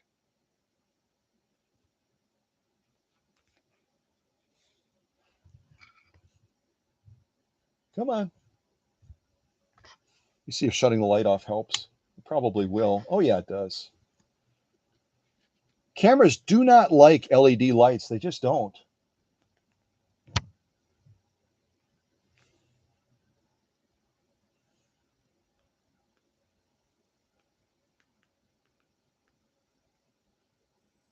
So all in all, definitely page 34 stitching for the top stitch and the lock stitch. The only thing that I would do, and it's most clearly evidenced on the side here where you can really see that stitch integrity well.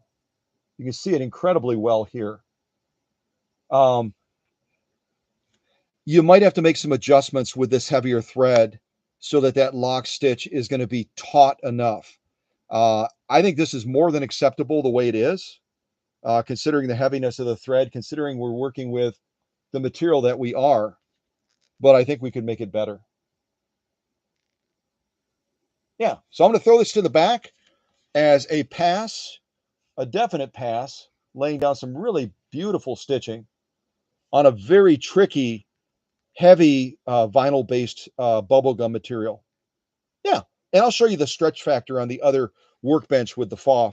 So far we've done elk hide, we've done this naga hide stuff, we've done this bubblegum material as well. And the machine continues to, both machines continue to impress me, doing an excellent, excellent job. All right, light back on now that we're done trying to get the camera to focus on you. Yeah. All right, let's go back to the other workbench. Yeah, to give you an idea of how hard I work these needles, these are just some of the sew-offs I did off camera, getting this PFAFF 130 ready for its debut at the premiere today. Can you see that? So, you know, I probably should put in a fresh needle, but when it comes to Schmetz needles, I've just got such a high level of confidence in what they can do that I just push them to the max. And I did the same thing on the 201-2. Here's kind of the stack of some of the sew-offs I did on this one as well, including some genuine cowhide leather as well, and some of this, actually two thicknesses of this saddle grade leather also. So, you know, again, one of the big factors when you're looking at stitch quality, if you're not doing a sewing Olympics like we are, is looking at continuing to freshen up that needle so that you're working with a needle that is going to have the fortitude to manage the sewing that you're looking to take it through. And I got to move over even further. We're stretching the cord to the max here. I hope I don't knock it off.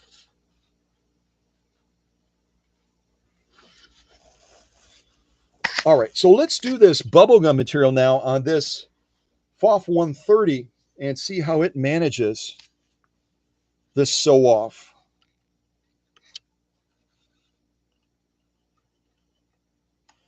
Again, the sew offs we're doing are not easy peasy. They are on the trickier side for these machines. They are on the trickier side for sure.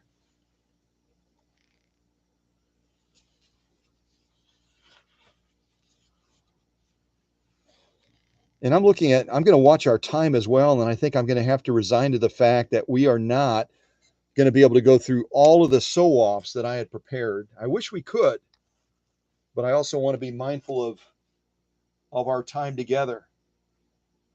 Yeah, we're not going to be able to get through all of these, unfortunately. That's okay. All right, so let's do this sew off now on the German one, and I should use my clips over here as well. Kind of keep this reasonably straight. And hopefully the presser foot pressure isn't so high that it's going to cause issues for us. Kind of like we experienced on the other machine where it wasn't feeding as well as it could have. So let me see my shot. Yeah, I think that's pretty good. All right, let's give this a go. See what we think. Here we go.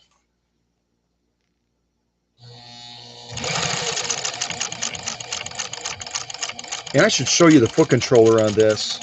It's not an original PFAFF foot controller. It's a little bit sensitive. It's a little bit sensitive when it comes to how it actuates and it goes from like 0 to 50 like in 3 seconds, less than 3 seconds. So let me show you the foot controller real quick. And it's not rated either. Um, I even went on the inside of the foot controller, and there's no legitimate way to know what the rating is on this other than my general experience that foot controllers like this is an aftermarket one, are generally going to have a rating of about 1.2 to 1.5 amps. So it's borderline on this FOFF having a 1.3 amp motor, but the average user of a machine like this is not going to be maxing that motor out all the time. You know what I mean? They're not going to be maxing it out all the time. So I think that it's adequate. But I'll say to the owner, Carol Johnson, to monitor this. And if you're doing a lot of continuous sewing and you feel it and it starts to get warm to the touch, that might be a cue to us that we might need to look at changing it out with one that has an amperage rating on it. Normally they'll put it right on the bottom or on the inside or over here or somewhere. There's no rating on this foot controller whatsoever. So it's kind of a, let's just monitor it. Let's monitor it. Yeah. All right.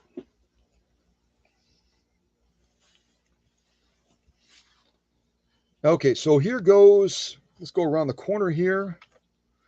And again, this has kind of a jumpiness about it, so I'm going to try to manage that speed as best as I can. I'm checking my shot there. Okay.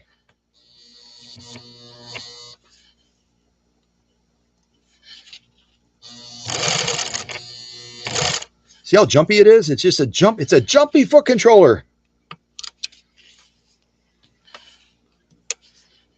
All right, here we go.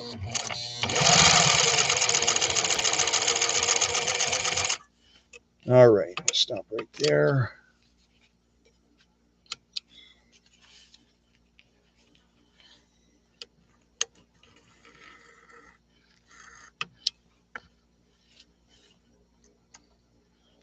Bring that needle up.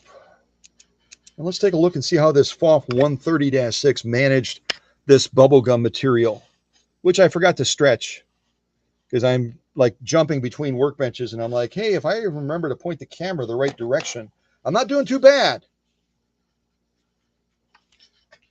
And again, this is a high vinyl concentration in this bubblegum material. So it's going to have a tendency to distort stitches in some cases and also could cause skip stitching. So, but I'm not seeing any of that. I'm seeing some good stitch integrity. I'm seeing some good stitch presentation. And yeah, I think it managed it very well. We'll put it up there. And we'll see if we can. Actually, I'm going to do the same thing I did with the other machine. I'm going to lean it against the needle bar. I think that's going to be our best bet. This stuff tends to curl almost like a snake as you're trying to manage it. So, all right, let's check this out. And I will temporarily shut off. I think I'll shut off that LED light on this one too, just so we can concentrate on the stitches. I'm going to kind of focus across, kind of looking at the laptop here and seeing if I can see the stitches clearly.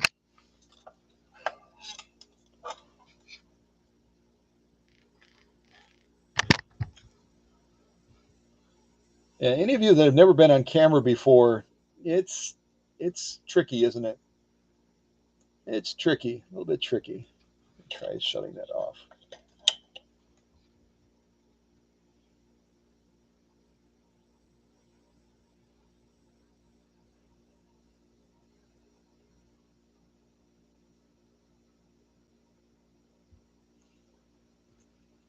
So all in all, I'm really pleased with how these stitches are presenting. They are a little bit on the stubby side, which indicates to me that I might have the presser foot pressure adjusted too low on this German machine. I might have to adjust it up a little bit, which I'll do right now just so I remember to do it. When you have your stitch length setting and it doesn't seem like you're getting the fullness of that stitch, it generally, not always, it generally will be a product of the pressure foot pressure not being high enough. So I bump mine up straight away.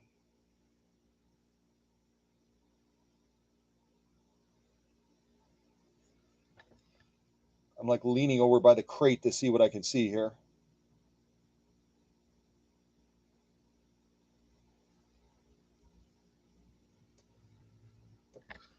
So all in all, some very, very good looking top stitching. Let's turn it over and look at that lock stitch, which I think is going to present even better because of how we have the tension balanced right now.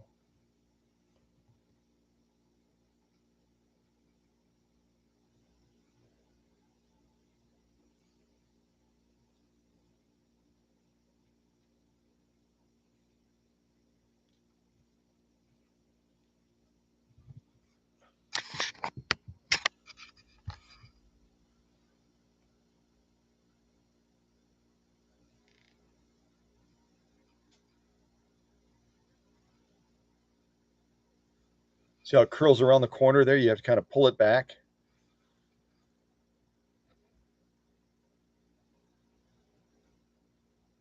So a definite pass. Again, when you're working with different materials like this, we're not sewing with a simple cotton material and calling it done. We're sewing with a diverse field of materials, so we can really, really test this machine in managing a diverse field of materials. We may have to make some slight tension adjustments as we're jumping from one material to another, especially as that needle is starting to get more and more weary from all of the sewing that it's already done. But a definite pass. I'm going to throw that bubblegum material to the back along with the elk hide and the naga hide type fake leather stuff. And our next sew off is going to be some protected full grain leather.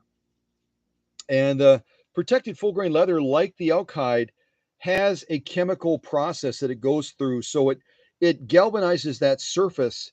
As the name would suggest, protected full grain means that it has a coating on it to protect it from staining and to make it a little bit more durable. But we're still dealing with about 4 or 5 ounces of leather if you look at it from the side. It's not a thin sew off by any stretch of the imagination. So this is what we're going to be sewing next. And we're going to be sewing in a circle to polka music. This is going to be a trickier sew off for me on this machine because of the foot controller not having quite as much control when it comes to managing the speed factor. It's just the design of the foot controller.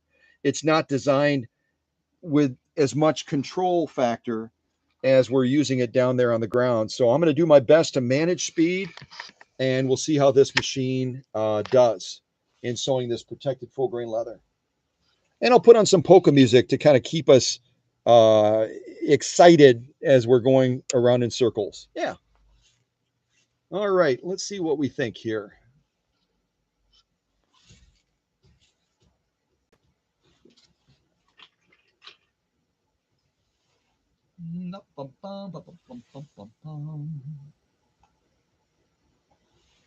And this next one is called the Manic Polka. Manic, like manic crazy polka. So we'll see what we think of this one. I won't crank it up. We'll just have it kind of softly playing in the background.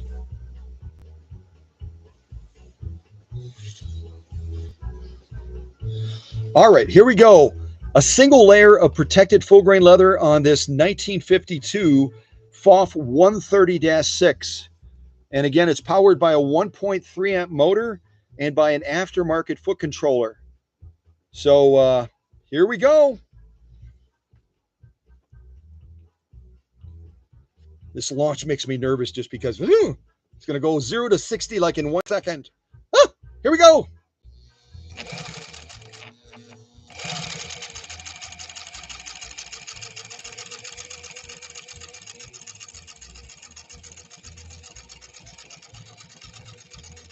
Oh, they just sewed over my thread.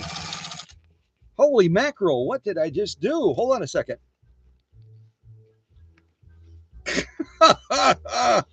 Oh, live streams. I love them. I love live streams. I do.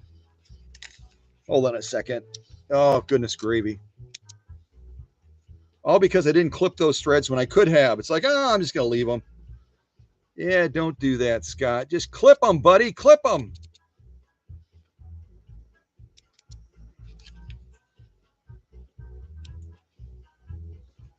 Maybe it's the polka music that threw me off. That's probably it. Yeah, let's go with that. All right, now I'm just going to pull it out temporarily. We'll start over.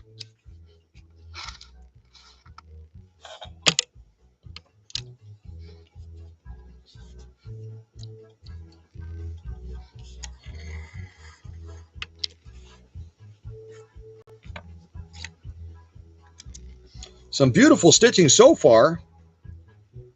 Some beautiful stitching, lock and top. Beautiful, beautiful stitching. All right. This is take 2. Or take 1.5, one of the two.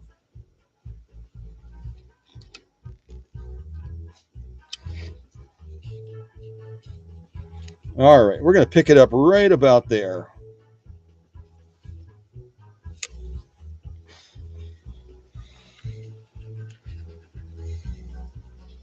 Take up arms already up. Here we go again.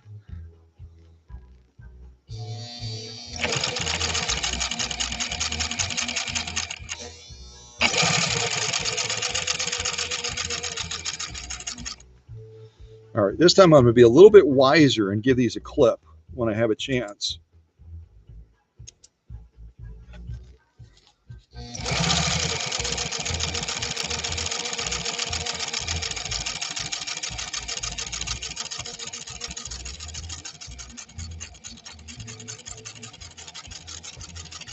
All right, we'll stop right there.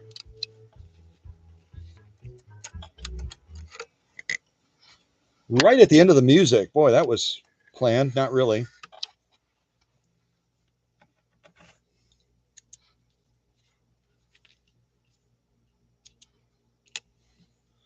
Okay, so we just sewed through a single layer, about 4 or 5 ounces of protected full grain leather, kind of sewing in a circle. Here's where I started and ended, right there. And the machine did a very, very good job in managing the sew off, better than I did, actually. Better than I did. That's usually the case. The machine that I've done servicing does a better job than I do as a sewist in trying to manage that material. But I will give myself that this foot controller is a tricky one to work with. Yes, it is. All right, let's take a look at these stitches, see what we think.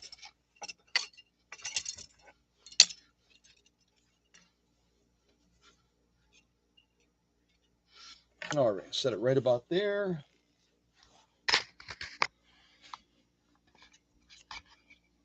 So I'm seeing some really good stitches. I don't know what we'll be able to see on camera, but I'm going to look at the camera so I can see it. But the stitch quality, the stitch formation, the stitch integrity, even as I'm kind of pulling the leather and trying to manage some of those turns with a foot controller that wants to race regularly, especially with this 1.3 amp motor and this brand new belt. But some really, really good stitch integrity.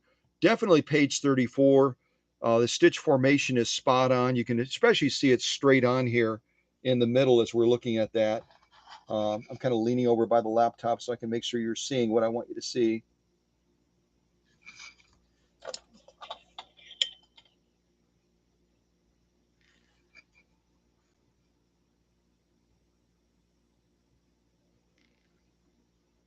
Yeah, it's starting to focus now. So some very good looking stitching for this 130-6 from 1952. Let's turn it over and look at that lock stitch. Again, the lock stitch, it was always going to be a trickier proposition for the machine to manage, especially when you're talking about full grain leather, or excuse me, protected full grain leather. We'll shut that light off. Shut that one off too. And that one too.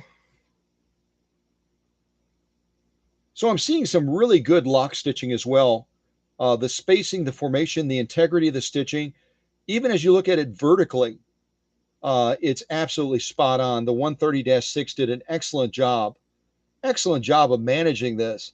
And again, the needle's already gotten a lot of work out, and it's still That's the thing I love about Schmetz needles. It's continuing to perform in spite of already having done a lot of sewing on everything from leather to vinyl to cotton and everything else in between.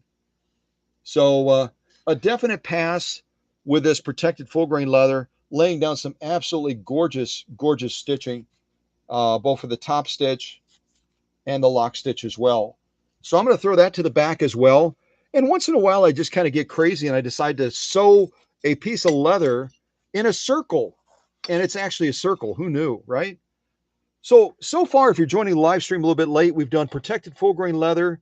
We've done bubble gum material. We've done this naga hide stuff. And then we also did elk hide as well. And I'm kind of keeping an eye on our time, simply because I know that we've been running for a while already with this. It's a Saturday. It's a busy day for folks, but I think that this is worthwhile to see the performance differences between a belt-driven German engineered machine rated at 1.3 amps and comparatively a Singer 201-2, a US machine rated at only 0.6 amps, but it's sewing head-to-head against this German machine because it has that advantage of the direct drive motor, doesn't it? It's got that direct drive motor, and that definitely weighs in its favor for sure. Oh, wait a second. I could have just continued over there. That's kind of silly. Let's just continue with some more leather sewing.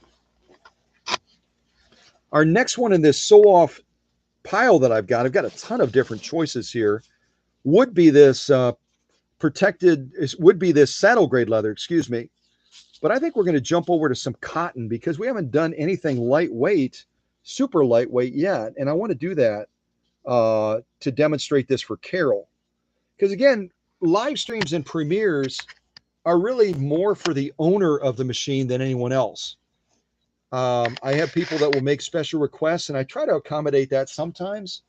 But ultimately, I want to present something so that it benefits the owner of that machine and they can see what their machine is capable of doing, if that makes sense. So now what we're going to sew is 100% cotton, and we're going to sew a variety of stitches on this PFAFF 130-6 from 1952. We're going to sew a standard straight stitch. We're going to reduce that length of that straight stitch down into the satin range, and then we're going to try a couple of different zigzag versions on this as well. And again, this is 100% cotton. I've got a stiffener in between to give us a little bit more stability. But I think that the machine, again, the feed dogs on the PFAFF vintage machines are a little bit more robust than on the Singer 201-2. So feed is generally, even with a crazy foot controller like this one has, are generally a little bit easier to manage as far as keeping it on course and getting even feed with it. So I think we'll be good to go. All right. So again, we're going to sew a variety of different stitches now. Going to launch with a straight, and then we'll go into some other zigzag options as well. All right, here we go. Oh, take up arm at the highest position. There we go. We're almost there. Okay, now we're ready, sort of. Here we go. See what I mean? That thing is just like, let's go. Let's race. Let's race. All right.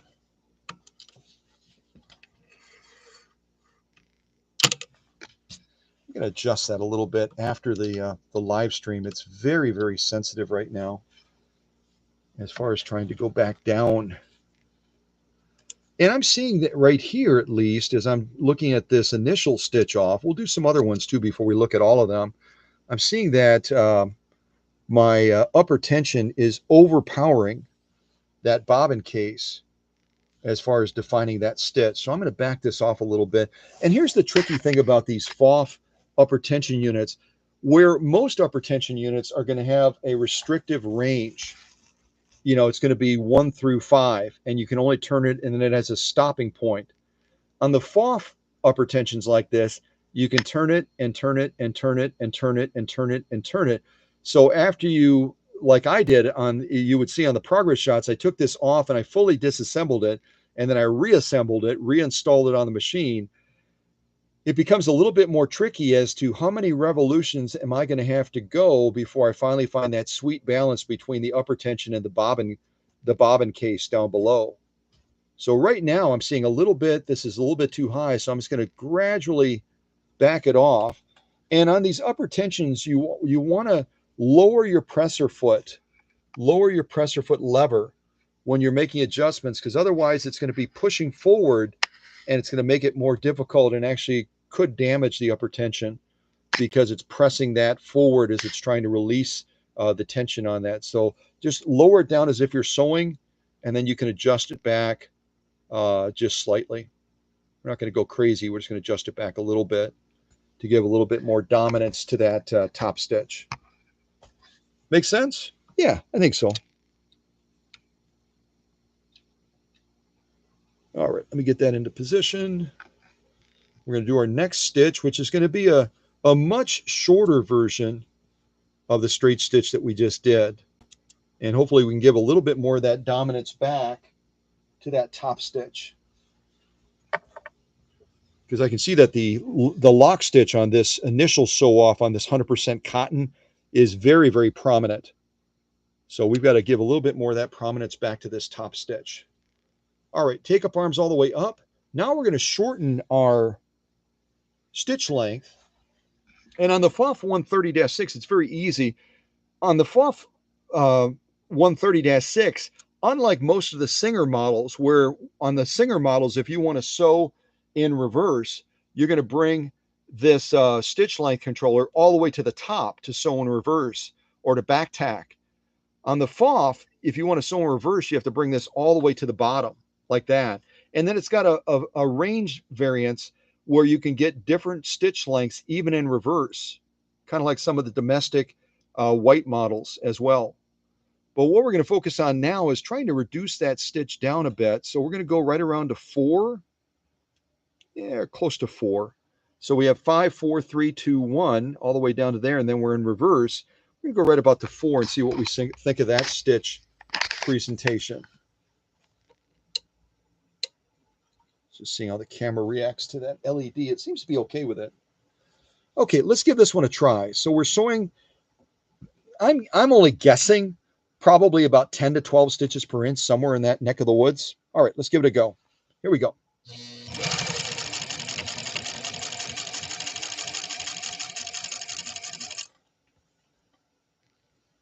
Yeah, and that slight adjustment that we made, that slight adjustment on the upper tension to give a little bit more prominence to the top stitch is already paying off. I'm seeing a top stitch with this 10 to 12 stitches per inch looking much more balanced than it was before. And that again is the tricky thing, is you're dealing with different needles, different threads, different machines, different materials. Getting that sweet balance is sometimes a little bit of a challenge. It just is. I'm still seeing a little bit more dominance on that lock stitch. So I'm going to even back it off a little bit further than we are right now. I'm going to lower that presser foot because you'll notice it kind of pushes that unit forward as I engage and disengage it. See that? And we don't want to create that tension as we're trying to turn this knob. So I'm going to lower that presser foot and I'll back off this just a tiny little bit more. And it gets to be almost kind of humorous because you're looking at the setting right now on that upper tension and it looks like we're on 1, but the numbers are not representative of the tension because again, this doesn't have a set range. You can turn it and turn it and turn it and turn it and turn it on these PFAFF machines. So it gets to be a little bit more tricky, doesn't it? All right. So now we're going to go into the zigzag options on this 130-6. Again, the zigzag came on the scene right around 1932. And it really, really got to be exciting for folks that had only been relegated to a straight stitch. That was the only option that they had. So now all of a sudden in 1932, PFAFF came out with the 130 model and they offered the zigzag option on it and it got pretty doggone exciting. Yeah, it did.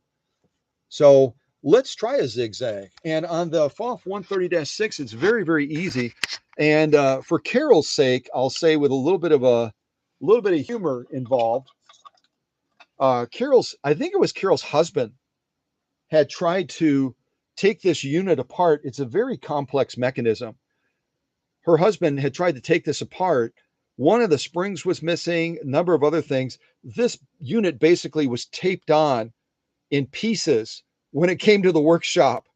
And so Carol had just asked last night, as I told her that we were going to be doing this live stream today. Unfortunately, she is tied up with work-related duties and couldn't attend. But she said, were you able to fix the unit so that it works properly now? I said, better than new. So again, know your limitations, whether it's the wiring of a machine like on the 201, where somebody used 22 gauge wiring instead of 16 or 18 gauge wiring, or whether it's working with complex mechanisms like this. If you want to take it on, but know that I'm your backup plan, kind of like for Carol and her husband, to get it right again once you're done tinkering on it. Once you're done tinkering on it. So if we want to do a zigzag, we've got to get above 0, because right now we're in the straight stitch range. So we can go from 1 to 4. We're probably going to go all the way to the max just for fun. We'll go all the way to 4 on this, and then we'll go close to max on this, probably about 4.5 or so. We won't go all the way to 5. And now let's lay down a zigzag on this 130-6. Again, this particular model came out long after its inception. Inception of this machine was right around 1932, and this model came on the scene about 2 decades later in 1952. This particular one that belongs to Carol. All right, let's give this a try. And again, I backed off the upper tension a little bit more to give us a little bit more dominance on the top stitch. The first couple stitch offs we did here and here are lacking definition. So we backed off the upper tension. If you're brand new to vintage or brand new to sewing, understand that the upper tension is, as you increase it, it's going to be pulling up harder to define the lock stitch. As you decrease it, it's going to be giving more control to the bobbin case to pull down to give greater emphasis and definition to the top stitch. So the bobbin case pulls down, the upper tension pulls up, and they're in a constant tug of war trying to give a balanced stitch between top stitch and the lock stitch, okay? And as you change materials, as you change needle types, you may have to do some adjusting. You just have to. So there it is. All right, so now we're going to do a zigzag, which is something today in this live stream we can't do on the 201-2, but we certainly could. Again, if you're joining the live stream late, by adding something like the Singer Auto Zigzagger that I have on the shelf up here, that 201-2 on the other workbench that belongs to ASLYNN, the daughter of Carol, we could certainly add an attachment like this to that 201-2 and not only do a zigzag, but we could also do decorative stitch outputs as well with that because of the cams that go with it. Yeah. All right, so let's go after a zigzag now. Again, we're sewing 100% cotton, 2 layers of it with a stiffener in between. Let's see what we think of this. All right, here we go. Slow down, buddy. Slow down.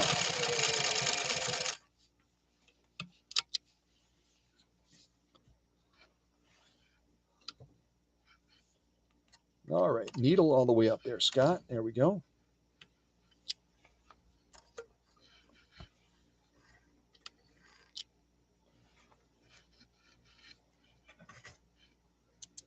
And now we're going to reduce the size by width and by length of that zigzag, and we'll sew it a second time. I didn't know why I cut this material so big, maybe just so that Carol could sew it once she gets the machine back. There's actually a possibility that Carol and her family will be coming to the workshop tomorrow on Sunday. So we'll see if that works out. And see, now when we get into the needle swing function of this PFAFF 130-6, the tension evens out, where we had a preeminence as far as the top stitch not being as defined as we would want it to be. All of a sudden, when we move to needle swing and we create a zigzag stitch, that balance factor is less of a factor. You can see that straight away. Here, we don't have enough definition on that top stitch, not enough definition, but we're getting closer. And then all of a sudden, we lay down this zigzag, and it's bang on. It's exactly as we want to see it to be going. And the same thing on the backside as we look at the lock stitching. This is the lock stitching for these 3 stitch rows we've done so far. Here we're dealing with more of a full-size straight. We've reduced it to about 10 to 12 stitches per inch. Then we laid down our zigzag, all looking very, very good. But again, our lock stitch can sometimes sacrifice our top stitch if it's too poppy, as I refer to it. It's too poppy. We could take away a little bit from this lock stitch and give it to the top stitch, and then we'd have a nice balance, which we lacked on these first 2 stitch rows. So hopefully as we move along through this cotton, we can rectify that using these zigzags to demonstrate that the machine is in beautiful balance. It's just a matter of the stitch output we're doing, and the length of that stitch can weigh into it as well. Okay, blah, blah, blah, blah, blah, blah, blah. Now we're going to change our width on the zigzag from 4 down to about 2. And we're going to reduce our stitch length proportionally, is usually how I'll do it. So I'm going to bring that stitch length down to close to 2, maybe a little bit above. So we're basically looking 2 and 2 as we look at the settings on the machine right now. And now we're going to be doing another zigzag and see what we think of that one. I've got to bring my take-up arm all the way up. All right, now we're ready to rock and roll on this. And again, if you've got a FAFF like this, don't be distracted by where your upper tension setting is. Right now, according to this, we're on 1. But we know that that isn't true because you can turn and turn and turn and turn this knob multiple rotations before you finally get a good balance on it. And it does take quite a few sew-offs to do that. Even somebody with my experience level, or the experience level of some of our sewists that are in this live stream that have been sewing for many years, it takes multiple stitch lines before you get a nice balance. So, all right, let's try this out. Let's see what we think of this more compressed or condensed zigzag. Again, we're sewing a 2x2 versus a 4 by, I think we were like 4x4 on the other one. So we've almost reduced it by about 50%.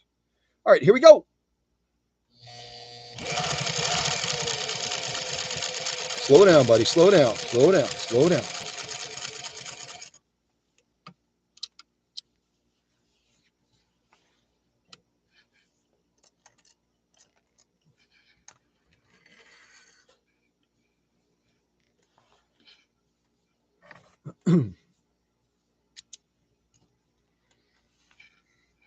And you notice initially, if you were part of this live stream from the very beginning, when we did our first sew off on this 130-6, you'll know that we had a malfunction or a glitch with the bobbin case as far as feeding. And even as meticulous as I am about winding bobbins and keeping them nice and even and making sure that they're as they should be, sometimes, maybe I'm distracted by something. Maybe I get a call right at that moment, or who knows what. And I may have had just a little bit of an anomaly as far as the balance. Cut. As far as the balance of that thread across that bobbin, and we may have just hit that rough point on it.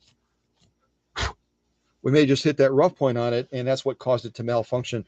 Any machine, even a well-prepared machine from the workshop, can once in a while have a little bit of a glitch or an anomaly. It just can, because it's mechanical. So then we're kind of looking across, and you can see, I'm going to shut off that light. You can see that we're starting to come into form here, the type of form that I want to be seeing, as far as that top stitch having as much dominance as that lock stitch. There's still probably some fine adjusting that we will. Let's look at that lock stitch. Again, we're trying to take a little bit more away from the lock stitch to get a better balance. Here you can see how there was just a lot of prominence for that lock stitch when we did our initial stitch offs. We're now trying to take a little bit of it back and give it more to the top. And now as we move into the zigzags, and zigzags as you incorporate needle swing, actually stress the factor of balance for tension even more. And yet we're slowly coming into form nicely with this 130-6, giving some really, oops, camera's off a little bit. We're giving some real nice balance to that stitching as we're going from overly dominant over here, where it's taking away from the top stitch, and slowly bringing it into form as we go across into the zigzag stitching for this machine. So all in all, I'm really pleased I'm very, very pleased with what we got. And again, when you're working with a diverse field of materials and tension factors can come into play, as long as we know what to do, it's not a showstopper, even when we encounter challenges like this where that top stitch is not as defined as it should be. We know that we have to back off that upper tension so that that bobbin case can pull down harder and give us nicer definition here. We started to do that here and here, and it's coming into form very nicely. And we didn't take anything away. As you look at the zigzag here and then the smaller zigzag there, we didn't take anything away at all from the definition of the zigzag on the lock stitch side, which is what we're looking at right now.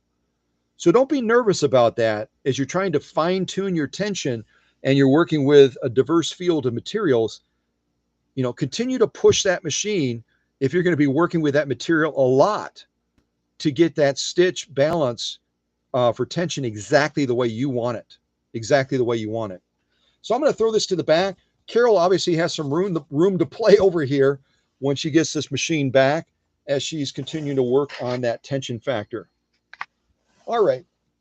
And now we have to do the same. We didn't do that. We got to go over to the other side and sew on the 201 now. Yeah.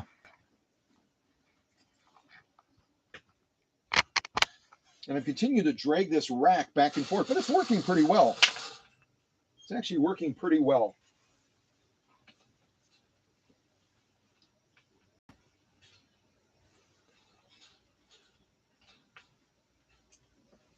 We adapt, don't we? Okay, so now let's try, and I might be behind in this 201 a little bit. The last thing we did was bubblegum material. And we've got to do cotton. And we also have to do the Naga hide. Or did we already do the Naga hide on this? See how it gets confusing when you're working with two machines on two workbenches? We've done three sew-offs. Over here, we've done 1, 2, 3. So cotton and bubblegum material. I don't think we did bubblegum material yet on this machine, did we? Yeah, we did. Oh boy. And hopefully I didn't put these in the wrong order. That would be silly. All right, let's focus on cotton now, and then I'll figure out what else we're missing. We got cotton now. Oh, and I think protected full grain leather too. Sewing in a circle. We haven't done that yet. Yep, that's the other one. Okay, I got it now, sort of.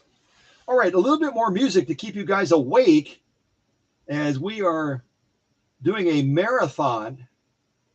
We're doing a marathon live stream today, trying to cover two machines, doing a diverse field of sew-offs.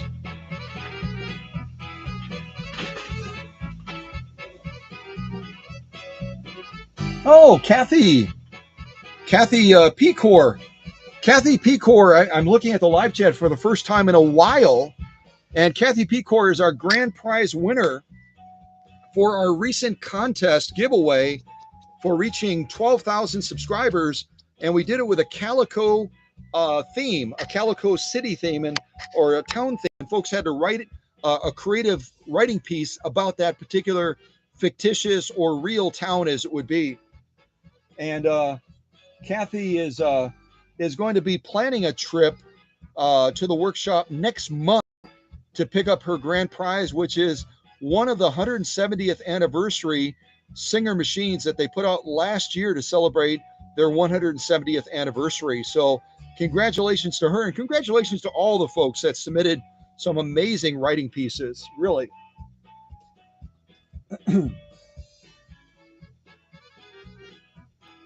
Oh yeah, Kathy's saying, wouldn't it be cool to use that attachment on the 201? And if I had had more time, that's always the challenge, isn't it? There's not enough time of the day as I'm trying to work through more and more machines. And I've got to also get the 170th anniversary machine ready for Kathy to pick up next month. And yeah, there's never enough time, is there?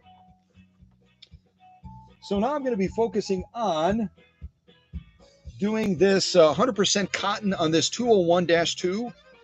We're not going to be able to demonstrate a zigzag on this today because I don't have the zigzag zigzagger attachment set up for it, but I have demonstrated that on another machine. I want to say it might have been a featherweight. So you guys have seen that on this channel. You can certainly look it up. Look it up. Look it up. All right, let's go through this now. 100% cotton with a stiffener in between. And we're going to be seeing how this 0.6 amp motor, again, if you compare these two machines we're working with today, this one that belongs to Aslynn, the daughter of Carol, this particular 201-2 has a 0.6 amp motor. The PFAFF on the other workbench that we just left has a 1.3 amp motor, but it's belt driven. It doesn't have the benefit that Aslynn's machine does in being direct drive. Again, the 201-2 has this potted motor on the back where it's gear to gear between the motor and the balance wheel. So there's no belt, there's no slippage. It's immediate, get it done. So it really, it kind of evens it out when you're dealing with a machine like that German one on the other workbench that has a much bigger motor, more than 2 times the strength of this 201-2. But I don't think you're going to see this 201-2 miss a beat because of that direct drive factor. Yeah. Yeah, definitely. So yeah, if some of you in this live stream or some of you sitting in the shadows right now are saying, okay, number one, who's this Kathy Pecor gal? What is she all about? And what is this contest giveaway thing that Scott's talking about that she supposedly won a limited edition 170th anniversary Singer Class 15 machine that she's going to pick up next month? What is that about? Well, every time we get 1,000 more subscribers, and the channel is continuing to grow very rapidly, in part because of all of you telling your fellow sewists and quilters and everybody else about cow country. And they're coming, and many of them are subscribing. A lot of them don't.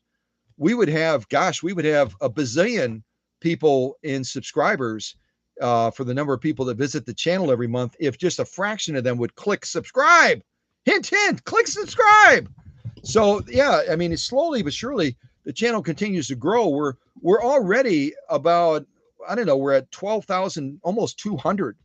So we've already, since the last contest ended that Kathy was the grand prize winner of for the essay that she wrote on Calico, the town of Calico, we've already gained about close to 200 more subscribers. And every time we gain 1,000 subscribers, we do a major contest giveaway. And we'll be doing that again when we hit 13,000. So keep an eye on that.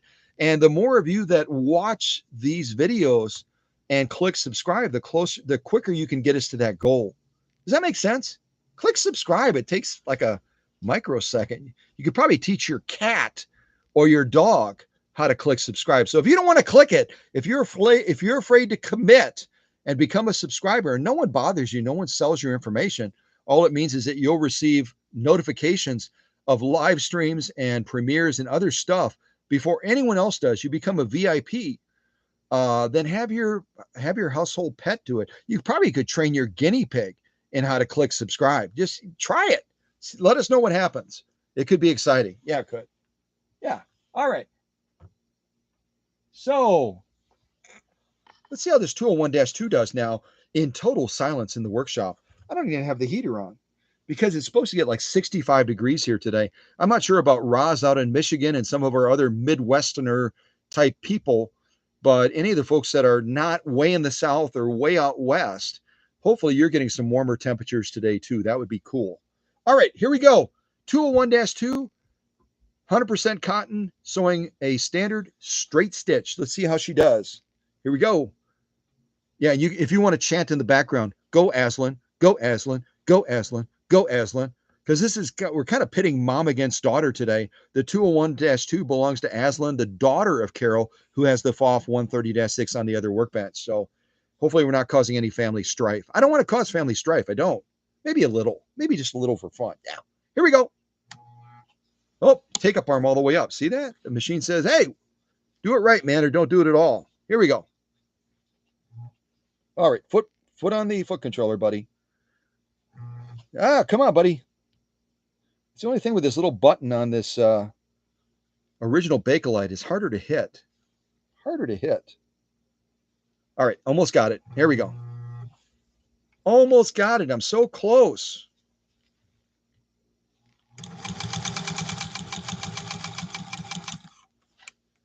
Jiminy crickets. That is the most trouble I've got different shoes on today. I'm just going to blame it on the shoes. Yeah, blame it on the shoes. Oh, that is some really good looking stitching. Very, very nice balance. Where the PFAFF 130 was struggling a little bit with our heavier thread. Again, if you joined a little bit late on this 201-2, we're using a much heavier thread today. We're using a Coates & Clark dual duty XP thread, but it's heavier gauge, almost in the upholstery class. It's a much heavier thread. And at least for this stitch off, as we're sewing 100% cotton, this 201-2 is really showing its stuff off. Aslynn is really strutting with her machine and saying, Mom, look at mine, look at mine, look at mine. And this thread is doing a very, very nice job. And then we're using this needle. I'll just show you guys again if you joined a little bit late. We're using this off-brand needle. It's a new up-and-coming needle that I'm kiddingly calling Hello Kitty, but it's Hello Hobby. It's a universal needle, a size 100/16. And it's available at Walmart in my neck of the woods right now. And it might be available in your Walmart or one of your other sewing centers. So you'll have to kind of check it out. That's what we're using on ASLYNN'S machine today. Yeah. And it's doing a really nice job on this 100% cotton. So now we're going to reduce the stitch length, and then we'll look at both of these stitches side by side, and we're going to have just an ocean of space that Aslynn can goof around on once she gets her 201 back, because I'm only going to be doing basically 2 stitch lines on this cotton. Yeah. And you can see it in the shot right there as we're looking at this. Absolutely drop dead gorgeous page 34 top stitch that this machine just laid down. Now, if we're going to reduce the stitch length, how do we do that on a 201? Because I don't want to assume that everybody knows this. And again, the opposite factor between these two machines we're working on today, the PFAFF, if we want to sew in reverse, we bring it all the way down like this this stitch length lever is right now. If we were on the PFAFF and we had the lever right here, we'd be sewing in reverse. On the Singer, we bring it all the way to the top, and then we're sewing in reverse. So you have to kind of flip your mind. If Carol and Aslynn decide to switch, kind of go back and forth between each other's machines, they're going to have to really think about what they're doing. Otherwise, they'll be sewing in reverse when they want to go forward, and they'll be sewing forward when they want to go in reverse. Again, family strife. I'm sorry, ladies. I'm sorry. Don't fight over it. Just figure it out. Figure it out. So when we're all the way down like this on the Singer, we're going to be sewing at the largest stitch length, just like we just did that first stitch line. If we want to reduce it to about 10 to 12, it's kind of hard to see it on this plate. It's a little bit faded, but we're going to be right about there. It's going to give us about 10 to 12 stitches per inch, approximately. So that's what we're going to do next. Let's try it out.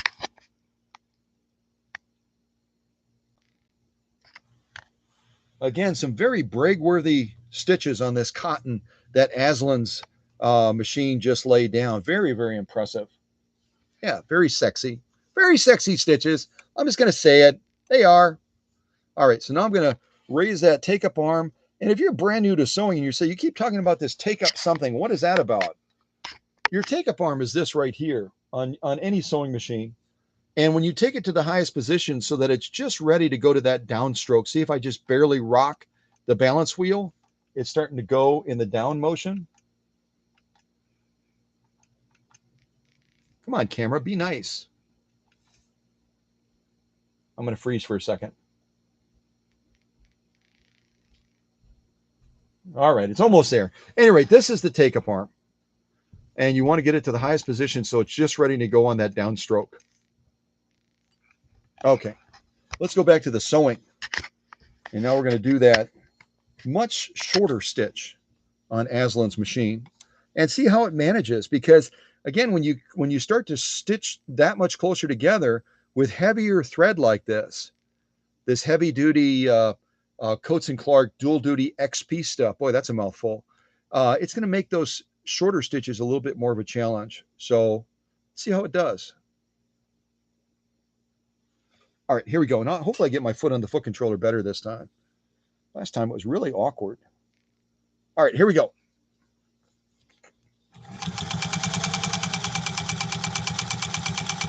Let me pause for a second. Listen to this machine run. Again, coming to the workshop with a lot of challenges, and it is silky smooth now. Silky smooth.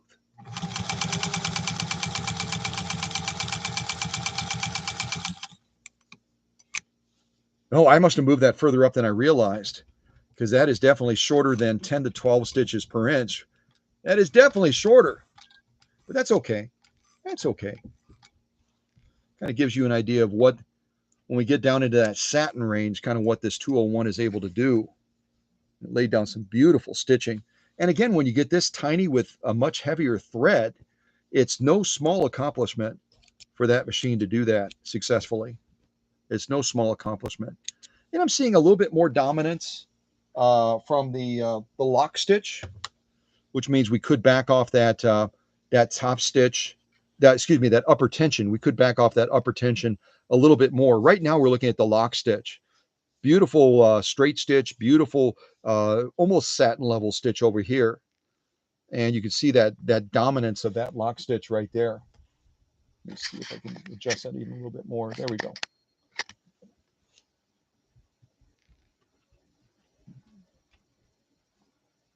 We turn it over and we look at that top stitch, we're still going to have a very good looking stitch, but we're going to see that there's opportunity.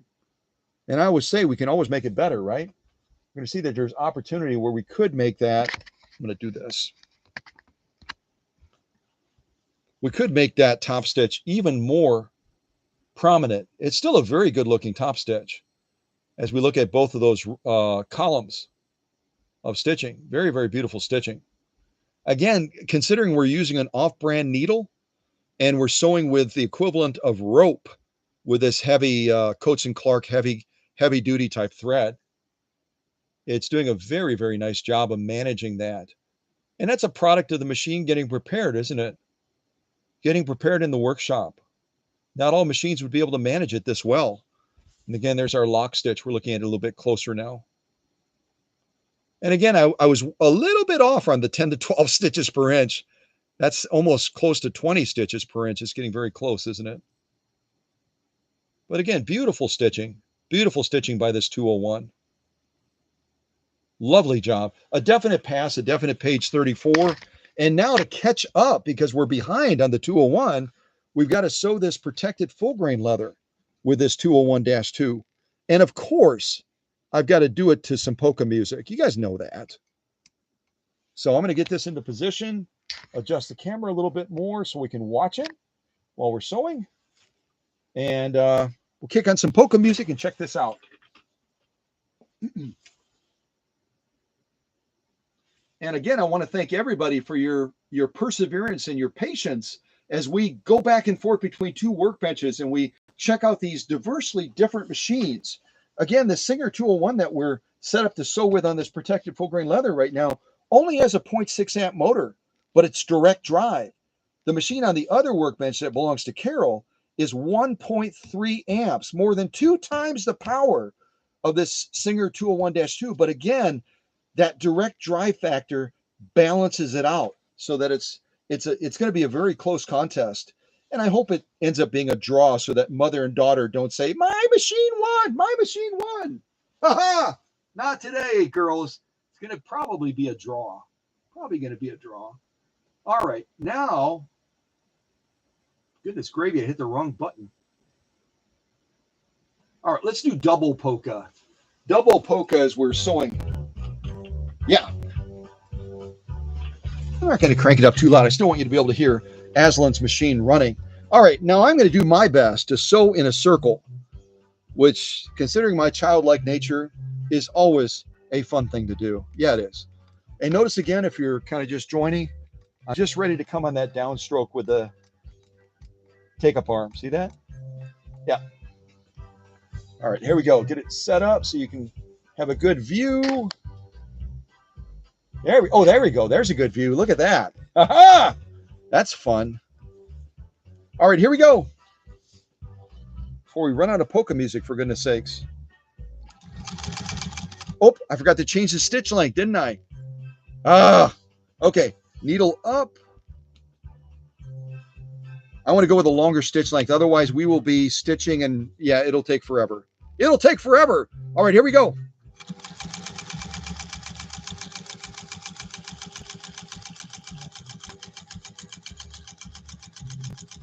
Hold on a second. I'm just going to increase this presser foot pressure just slightly. All right, let me give that thread a clip before I sew over it.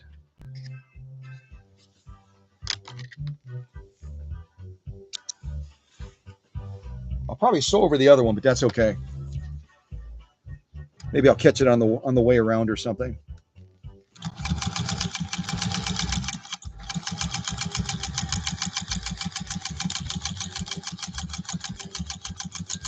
Oh boy. I was going to go like in a really organized, neat circle. That's not going to happen. That's not going to happen.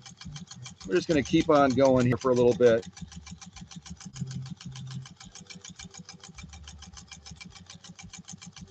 Let's change directions. Oh, I'm getting a little bit too ambitious there. Needle down. Let's change directions here. It'll give me a chance to clip that thread too.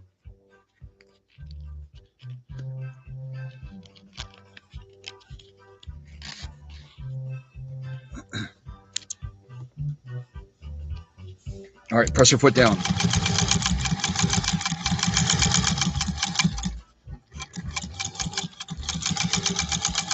I had a plan. I don't have a plan anymore. I'm just kind of spitballing it.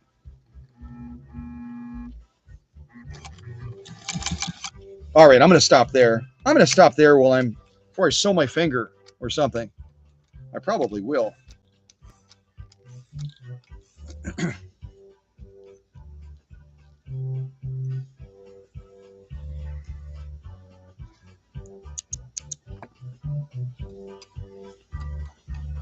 I almost noticed, that's interesting. Notice a little bit of, look at that thread real carefully. It's a heavier thread again, but we almost got a little bit of fraying as I was really kind of pushing this machine and, forcing it to make those tight turns and everything. This thread almost kind of gave out a little bit. See that little fringe right there? That's kind of disappointing, isn't it? All right, everybody send a note to Coates and Clark right now saying, you got wimpy thread, you got wimpy thread. All right, let me try to bring it through that eye real quick and we'll get rid of that bad piece. But again, we're kind of pushing the machine harder than some people might push it. You know what I mean? We just are. Yeah, that's kind of weird, isn't it? Look at that little, where it actually started to unwind a little bit. Okay, let's get that thread prepared again for our next stitch off, which we will determine what that is. And actually, I could involve you folks as well, couldn't I? All right, let's clip these threads and just see how we did. I had some awkward sewing there, obviously, as I was trying to go around and do my thing. I'll set this up on the stitch off holder. That might be kind of cool.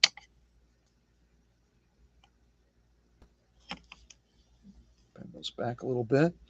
All right, let's look at this. So this is obviously our top stitch. Those are beautiful, beautiful stitches. Other than my little stubby point where I started here and I was like at 20 stitches per inch. And it was like, okay, this sew off might take a half an hour all by itself. But this 201-2 that belongs to ASLYNN managed this protected full grain leather beautifully. And again, protected full grain leather has a coating on it. That's why they call it protected, because it's going to guard against staining and increase wearability. And we're not sewing through something super thin. Look at the thickness of that. Probably about close to 5 ounces of leather.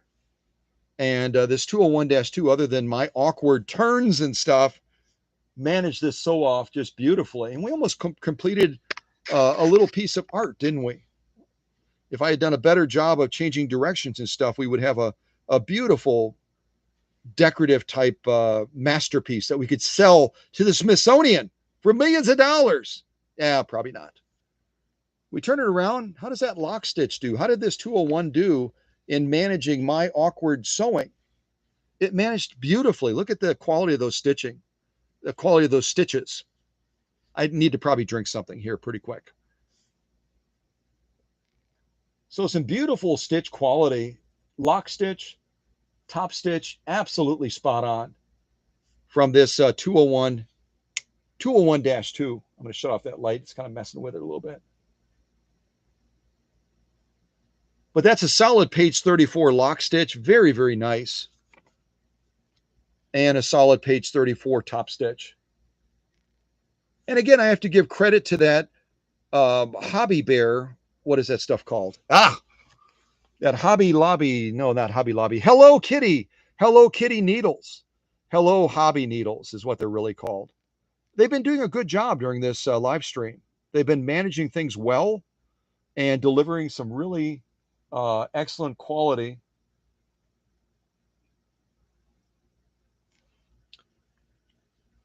They've been doing a better job than me trying to focus on them. So this is again the needle we're using today on this 201-2. So check out your local retailer and give these folks a try. The Hello Hobby Universal Needles. They've been doing an excellent job on everything from cotton to protected full grain leather. Yeah.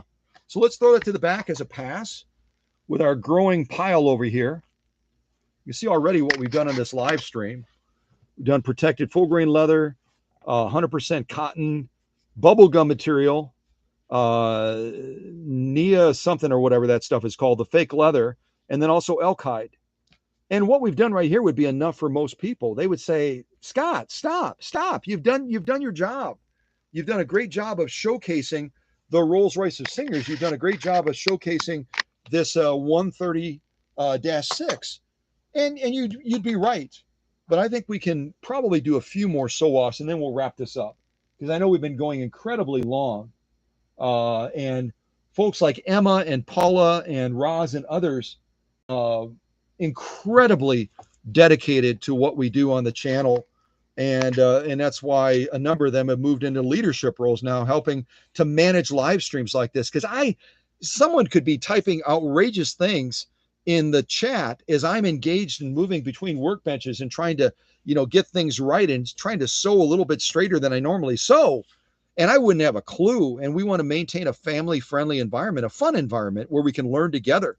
And thank goodness for Paula and Emma and now Veronica and Sunny and Bill, because they kind of keep an eye on things. And they're also there as a hospitality factor.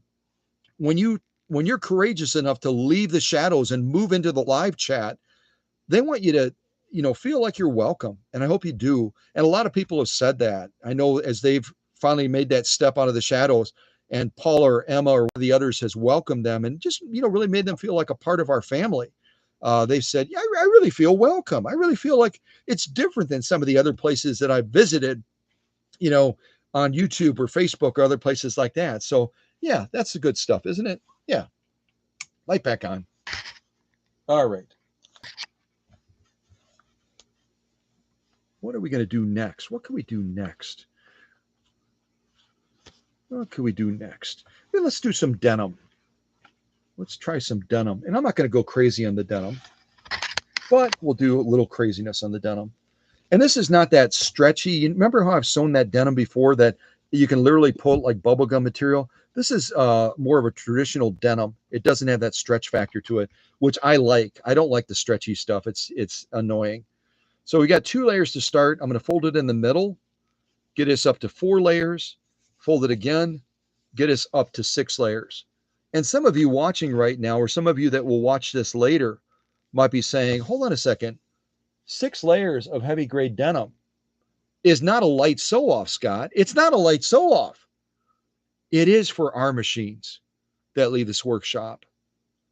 It really is. And what I'm going to do is I'm going to sew down the left side of it so that when Aslyn and Carol pick up these machines, they'll have a chance to sew down the other side. Because that's why I do live streams like this. I want folks to actually see this happening. I don't want them to see a bunch of still shots and have to trust, kind of like you do when you buy a machine on eBay or Facebook Marketplace or Etsy or one of those other places. Seldom do they incorporate videos, although I've been pushing people to do that, and they're starting to listen, which I appreciate, because then you really know what you're getting, don't you? So we're going to sew this now, 6 layers of this heavy grade denim. We're going to lay down a straight stitch. I'm not going to turn on any music right now, even though I'd like to kick off some polka and jazz things up a little bit. I want you to listen to this 201 do its dance through these 6 layers. And I'm going to look at my presser foot pressure. Again, the more layers you're working with, the more presser foot pressure you need. So I'm just going to very, very gently, you can see I've got a lot of room to still work on this. Got a lot of room. I'm just going to give it about a turn and a half so that we've got a little bit more pressure pushing down on these multiple layers of this denim. And I don't think I'm going to use a clip. I'm going to live dangerous and just hopefully try to keep it on course. And I'm not going to do, let me look at my upper tension. I think I'm going to leave my upper tension alone as well. And if we have a little bit of a weak stitch, we'll know what we have to do if we were going to sew it again, if that makes sense. All right. Take up arm is in the right position. Let's give this a go. See what we think as far as 6 layers of denim for ASLYNN'S 201-2. Again, this machine is from 1940. So if you look at the age difference between the machines, you're looking at about a 12-year difference. The PFAFF 130-6 that belongs to ASLYNN'S mom, Carol, is from 1952. This 201-2 is from 1940. Yeah. All right. Let's give it a go. Blah, blah, blah, Scott. You talk all day long, pal. Just sew, just sew. Here we go.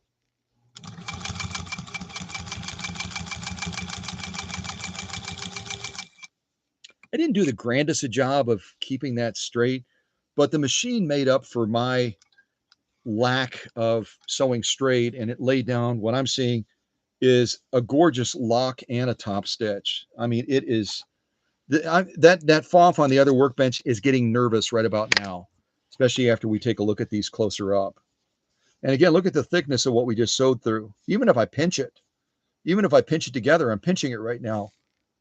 That's no light sew off, folks. That's no light sew off. And yet no hand start for ASLYNN'S 201-2. Again, her biggest concern, her biggest complaint after she tried to tinker on this machine herself was there's no strength, there's no power, there's no zest, there's no moxie. The machine has no moxie. It has moxie now, and we haven't even begun to explore what this 201-2 is capable of. Again, half the size of the motor strength of the FOF on the other workbench, but it doesn't need it. It doesn't need it because it's got that direct drive factor, driving it home. Yeah, it's got that direct drive factor. Let's take a look at these stitches. I'm going to try to set it up on the stitch off display thingy.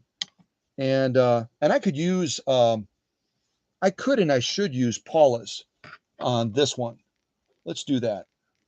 The only thing I'll run into is, will I be able to balance it? I may not be able to get away with balancing it on the bed. I'll have to put it down here. That's okay. All right. Let's see. Get that into place. Hold on a second. And if you're brand new to Cow Country Family and you're saying, who's Paula? Paula is a dear friend of mine. And also, coincidentally, I'm preparing a 201-2 for her right now. And she made this really cool stitch off holder for me at Christmas time. She sent it with a bunch of other goodies. So let's see if the camera will be nice. We'll get a little bit closer, kind of go across these stitches. This again is our top stitch. Come on, camera, be nice. Yeah, there you go. And again, we're going through 6 layers, excuse me. We're going through 6 layers of heavy grade denim.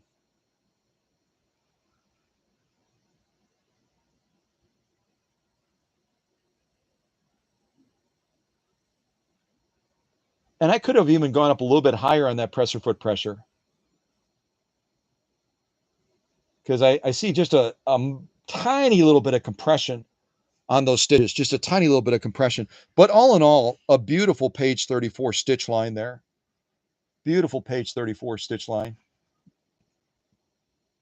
There we go. Let me turn it over. Let's look at that lock stitch, see if we see anything drastically different.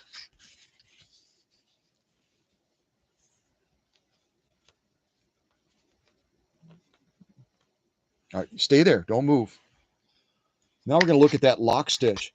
Again, the lock stitch is always more of a challenge for the machine because it's got to work that thread all the way back up through those 6 layers of heavy grade denim. There we go. I finally looked at the laptop and it's like, holy cow, I'm not even pointed at the material. What the heck?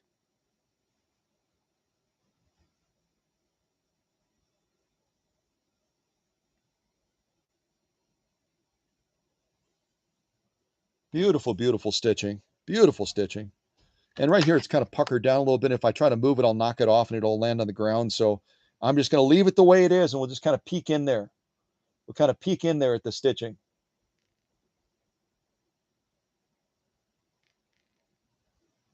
And again, this needle is getting a little bit tired. So if I were to put us on pause and change out the needle right now, we could even make this better. And we're always committed to making things better. Does anyone remember what CANI stands for? C-A-N-I? C-A-N-I?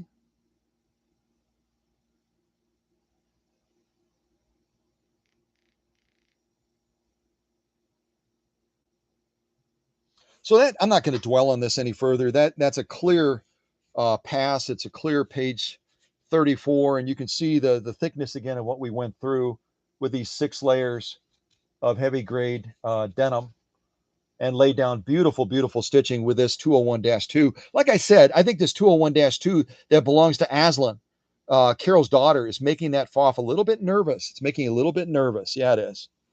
So that's our sew-off pile back there that we've done on this live stream. Everything from the Naga hide to the bubblegum material to the 100% cotton to the protected full grain leather to the 6 layers of heavy grade denim that we just went through right now. I don't think we're going to go much further because we've run really long, and that's okay. That's okay. We enjoy each other's company. We learn together. We have fun together, and that's all well and good. Look at even these folks. Look at how excited they look. This guy right here, he looks incredibly excited. Yeah, all 3 of those guys on top, they're like, our wives told us to stand here for this photo, and we don't know why we're here. We don't know why we're here, but we're not going to move until they say we're done. And that one knows the truth right there. She's like, yeah, you better listen, buddy. You better listen. She's a little bit less. These ladies are like, I don't know. We want to push them too far. We want to push them too far.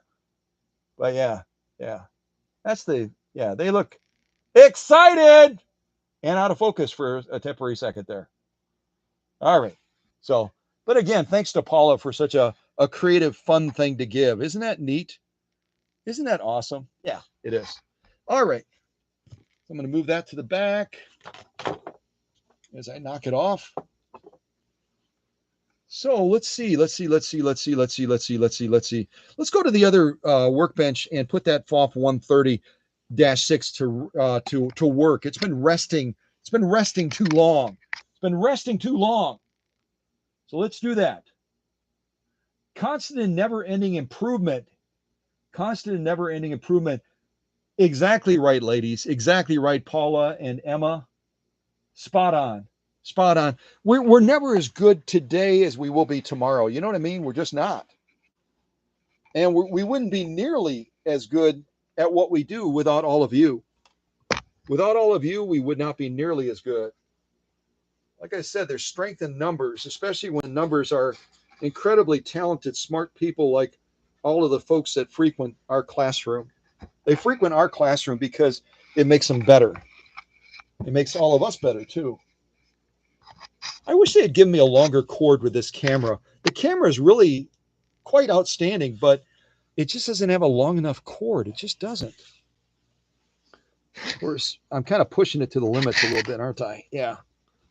Okay. We have so many more things that we could sew off, but I don't think we're going to get to them today. We'll have to save it for another day.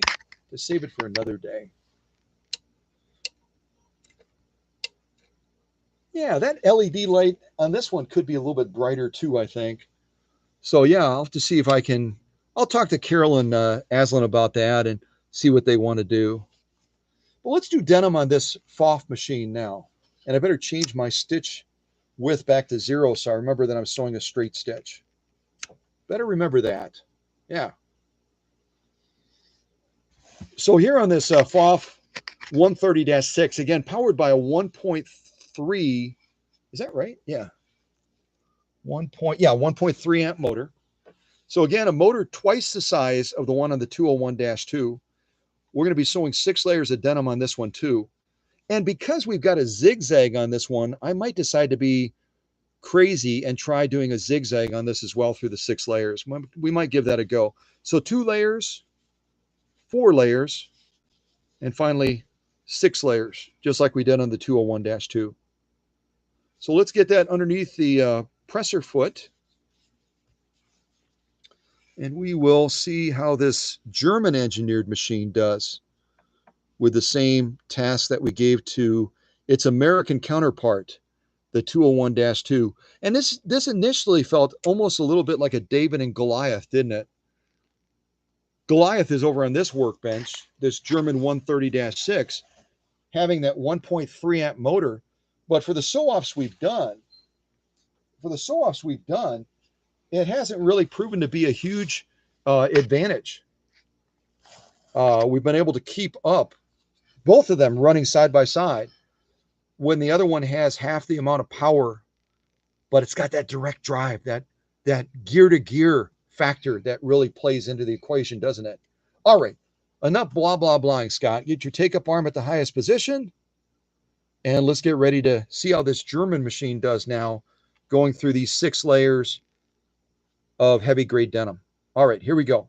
And again, I've got that racing foot controller, so I'm going to try to manage speed as best as I can, but you might see a little bit of a sort of thing. Yeah. At least the belt isn't slipping. Yeah. All right, here we go. Let's see how this turns out. Yeah, here we go.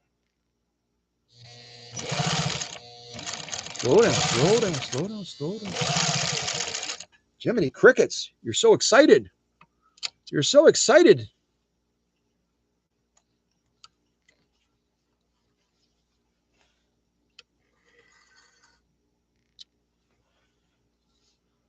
All right, and now we have to lay down.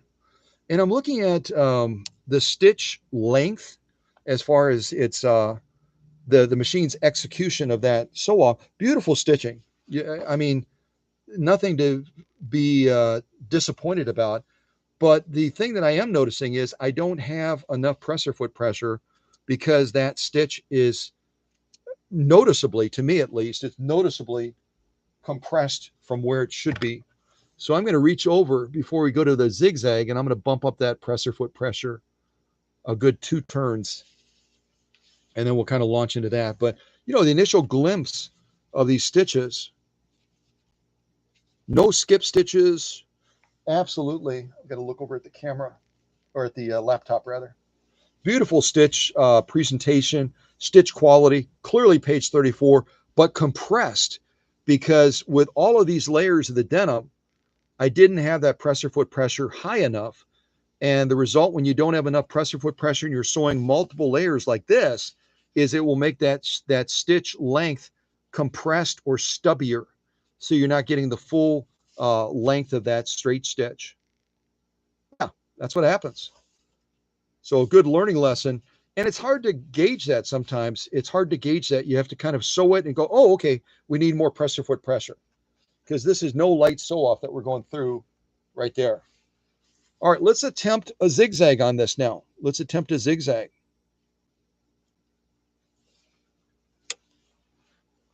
And we're doing that simply because we can. We can, yeah. We could do it on the 201-2 too, but I don't have that attachment in play today. But I will the next time. Yeah, I probably will. All right, so we're going to do, we did a 2x2, we did a 4x4, and now we're going to do a 3x3.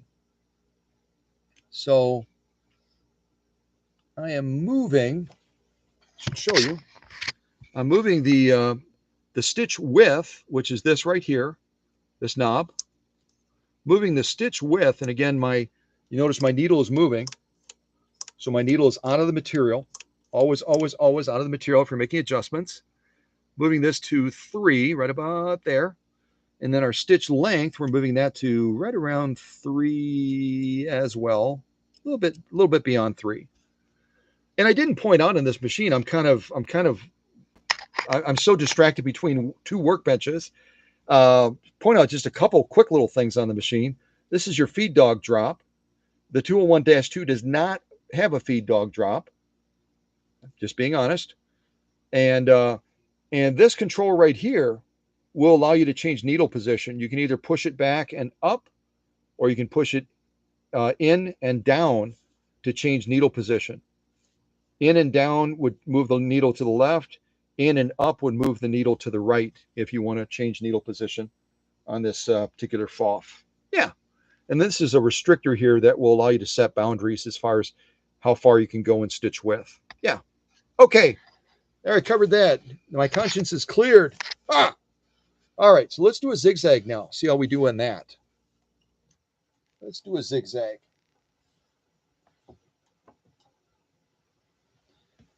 All right. Take up arms all the way up. Let's get this puppy done. Here we go. Slow down, buddy. Slow down. Slow down. Breathe in the bag. Breathe in the bag. Breathe in the bag. Stop.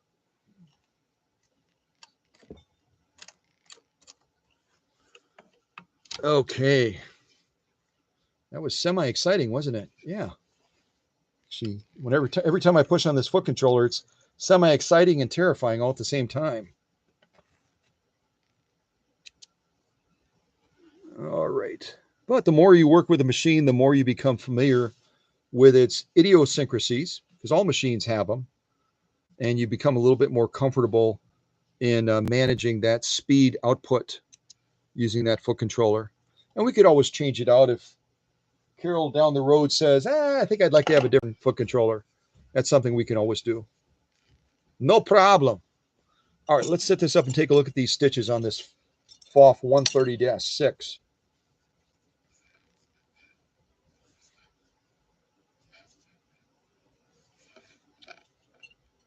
So again, really recognize as I go through some of these sew-offs, recognize the importance of this little knob up here for presser foot pressure. It doesn't become evident how vital it is until you see some of my stitch offs and you go, oh yeah, I can see that. That stitch is stubbier. And that's a direct product of the presser foot pressure being insufficient when you're going through this many layers of denim. So we'll kind of go across. We'll look at the straight stitch, which is still a gorgeous straight stitch, even though it's a little bit stubby. We'll look at that zigzag, which is equally gorgeous zigzag, beautiful execution by the machine. And it's a definite page 34, definite page 34 and a success on that one.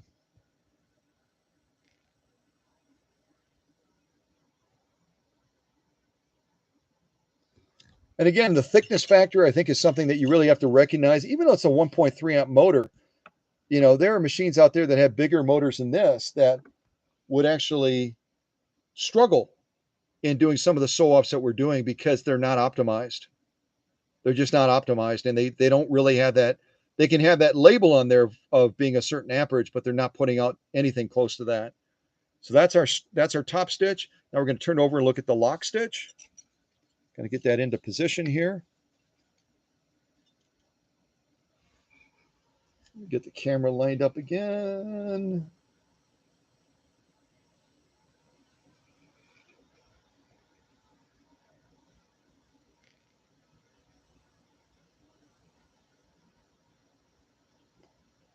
And again, lock stitches are always more of a challenge.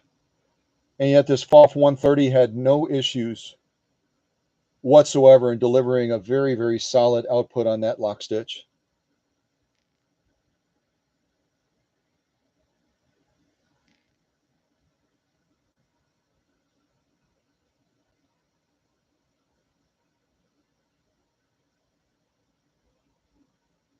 So I'm going to give that a definite pass. Both machines managed these 6 layers of denim incredibly well. They've managed all of the sew-offs incredibly well. So I have no criticism at all. I think to wrap this up and get us heading to enjoying the rest of our Saturday. There's so many other things we could do over here. I've got this saddle grade leather. I've got another circle of saddle grade leather, which I could certainly sew. I've got canvas. I've got some of this vegetable tan leather as well. I've got acrylic fiber. I've got commercial upholstery material. What should I do? Maybe I'll do one more sewing in a circle. I'll do another sewing in a circle because that gives us a chance to kind of look at a field of stitches and really get an opinion as to how well that machine managed that particular sew off, if that makes sense. So why don't we do this saddle grade leather, and then we'll go back after we get done doing it on this machine. We'll go over to the 201-2. We'll do the saddle grade leather on that as well. And again, nothing lightweight about this stuff. If you look at the side as far as the thickness, I mean, that's some super, probably about 5 ounces of saddle grade leather.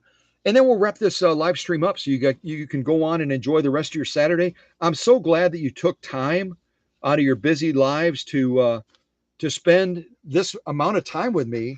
And also, let me say this, to spend this amount of time with Carol and also ASLYNN as well, because this is really the whole idea behind a live stream or premiere. It's a celebration for that owner. It's a celebration for that owner in recognizing what their machine is capable of doing and rejoicing about that, especially when a machine comes in like this 130-6 and it was in pieces, or that 201-2 on the other workbench that belongs to ASLYNN that had major electrical and other issues going on with it.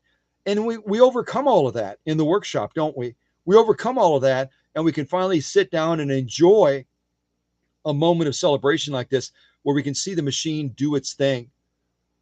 And not every sew off is exactly perfect. Perfection is a journey when you're working in the sewing space. And when you're courageous enough, if I could call myself courageous enough to take on a wide field, like back here, a wide field of sew-off materials, some of which I never pre-tested, and you can sit down to a machine like this and say, I know I've done all of I'm kind of getting them set up here. I know I've done all the preparation in getting this machine ready for this sewing Olympics, but I didn't pre-test a lot of these things. I just don't have time to do that. So you have to kind of go on faith, don't you? As you look at everything from cotton to protect, you guys know what we sewed, all of this stuff. And the machines, both of them, Carol's machine that we're sitting in front of right now and ASLYNN'S on the other workbench, both of them have stepped up to the game and said, bring it on, bring it on. I'm ready. I'm ready.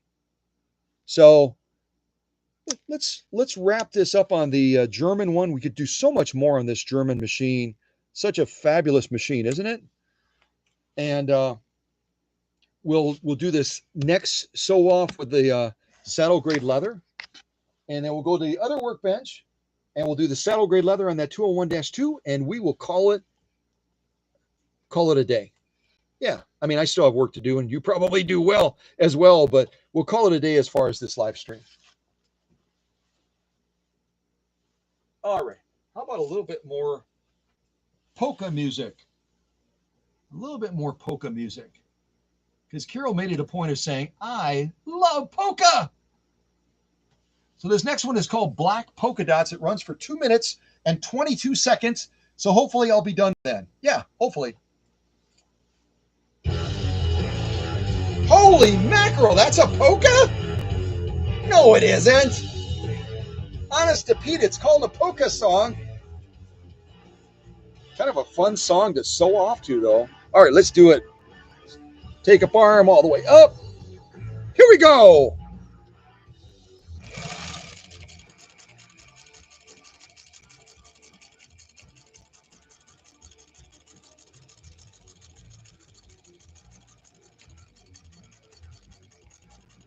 Stop right there.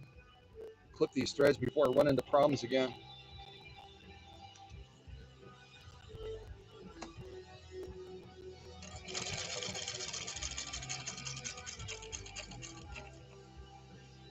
A little bit more pressure, foot pressure.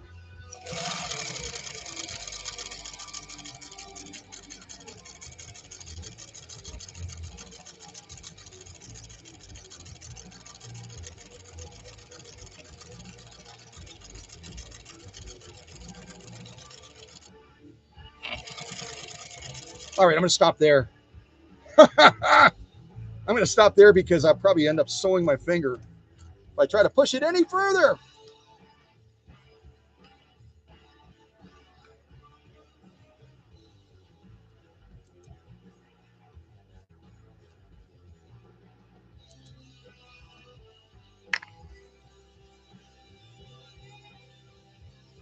Well, you know what? This FOF heard me bragging on ASLYNN'S 201-2, and it said, on this last sew-off on this saddle grade leather, where Scott is stretching and pulling and manipulating me, I'm going to maintain some really sexy stitching. And it certainly did that. Let's take a look at these.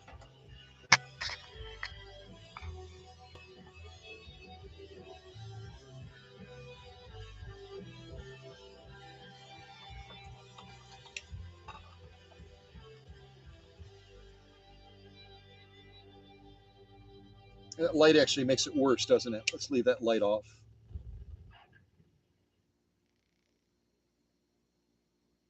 Well, I don't know what you can see, but I can see some incredibly gorgeous stitches, and the consistency of the stitching as I was pulling this leather and manipulating this leather to get around these turns as best as I could.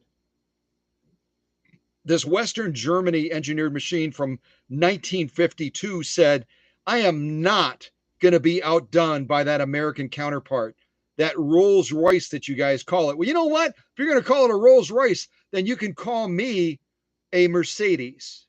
Yeah, call me a Mercedes because I am German and proud of it. I'm proud of it.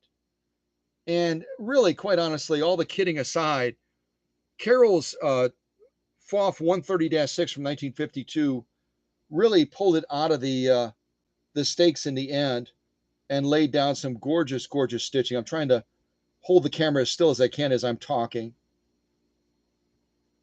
And lay down some beautiful stitching. Let's see how the lock stitch looks on the back, if there's any noticeable difference when it comes to quality stitching. None whatsoever. And here on the top couple of rows and stuff, because the nap varies across this hide as they process and prepare it.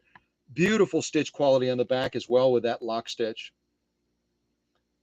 So a definite pass and a definite reason to celebrate this 130-6 from 1952 as we wrap up its time in the sewing Olympics. And again, to remind you of what we sewed on this German machine,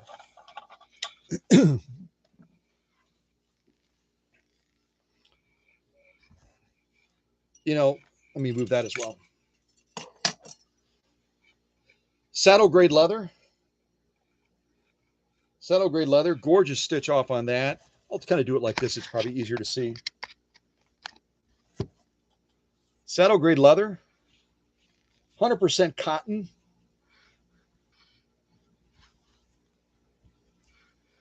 Protected full grain leather. Excuse me. Yeah, that's right. Protected full grain. Had to think about that. Bubblegum material. 6 layers of heavy grade denim. Genuine elk hide. And last but not least, this naga hide or whatever this stuff is called, the fake leather. So not the biggest sew-off sandwich that we've ever done, but I think it's a fair test to demonstrate that this 130-6 is ready to go home and do some fun sewing with Carol. And in all likelihood, Ashlynn will sit down to this machine from time to time as well. So it's kind of fun to revisit this video and just see the capabilities of both of these great machines. Again, very different machines. One is belt driven, this one here, with a 1.3 amp motor. And it has that built-in zigzag feature as well that was introduced back in 1932. And then on the other workbench, we've got the Rolls Royce Singers. I mean, it doesn't need an introduction, does it? But they both did a brilliant job, in my opinion, and it's every reason to celebrate two very different machines, but with very, very unique characteristics and qualities. So yeah, let's go to the other workbench and do our last sew off for this live stream. And yeah, and then we'll wrap things up. And again, thanks to everybody for, I actually originally when we started this, I had plans of trying to do progress photos as well. But I'm not going to do that because that would be a little bit of crazy because we've run so long already. But I want to show you. We can finish with a little bit of headbanging music. Exactly right, Paula. I did not see that coming based on the title. Based on the title, it should have been some sort of a nice, pleasant polka type tune. And instead they were just, they were headbanging us. Totally. All right. So we've got this saddle grade leather. We've got to do this on the 201 now, the 201-2. And who wants that same headbanging song for the 201-2, or should I pick a different polka song? Y'all chime in the live chat. Tell me what you want to hear as far as the last song.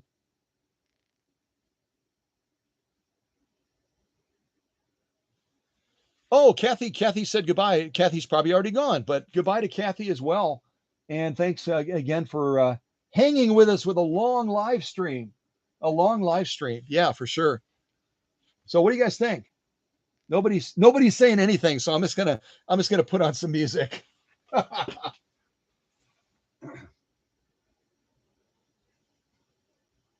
All right, what should I'm not gonna do black polka dots again, that's for darn sure. We'll do Glee Club Polka. Glee Club Polka.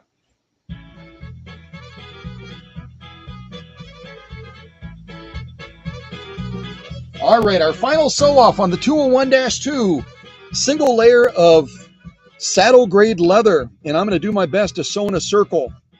No guarantees, folks. You know that. All right, here we go. Oh, take a arm.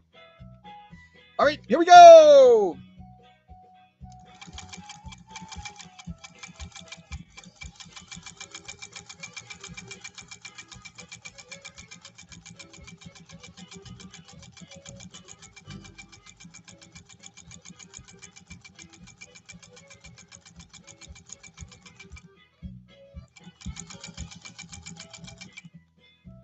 Get my threads real quick here trimmed before I sew over them again. Yeah, this thread is interesting. It's so much heavier than the other one. So much heavier.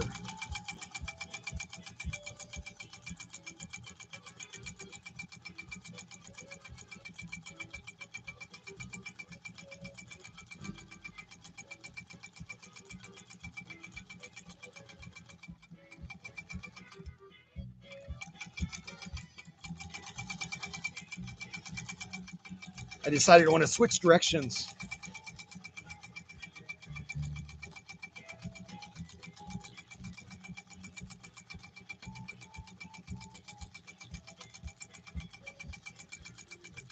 Stop.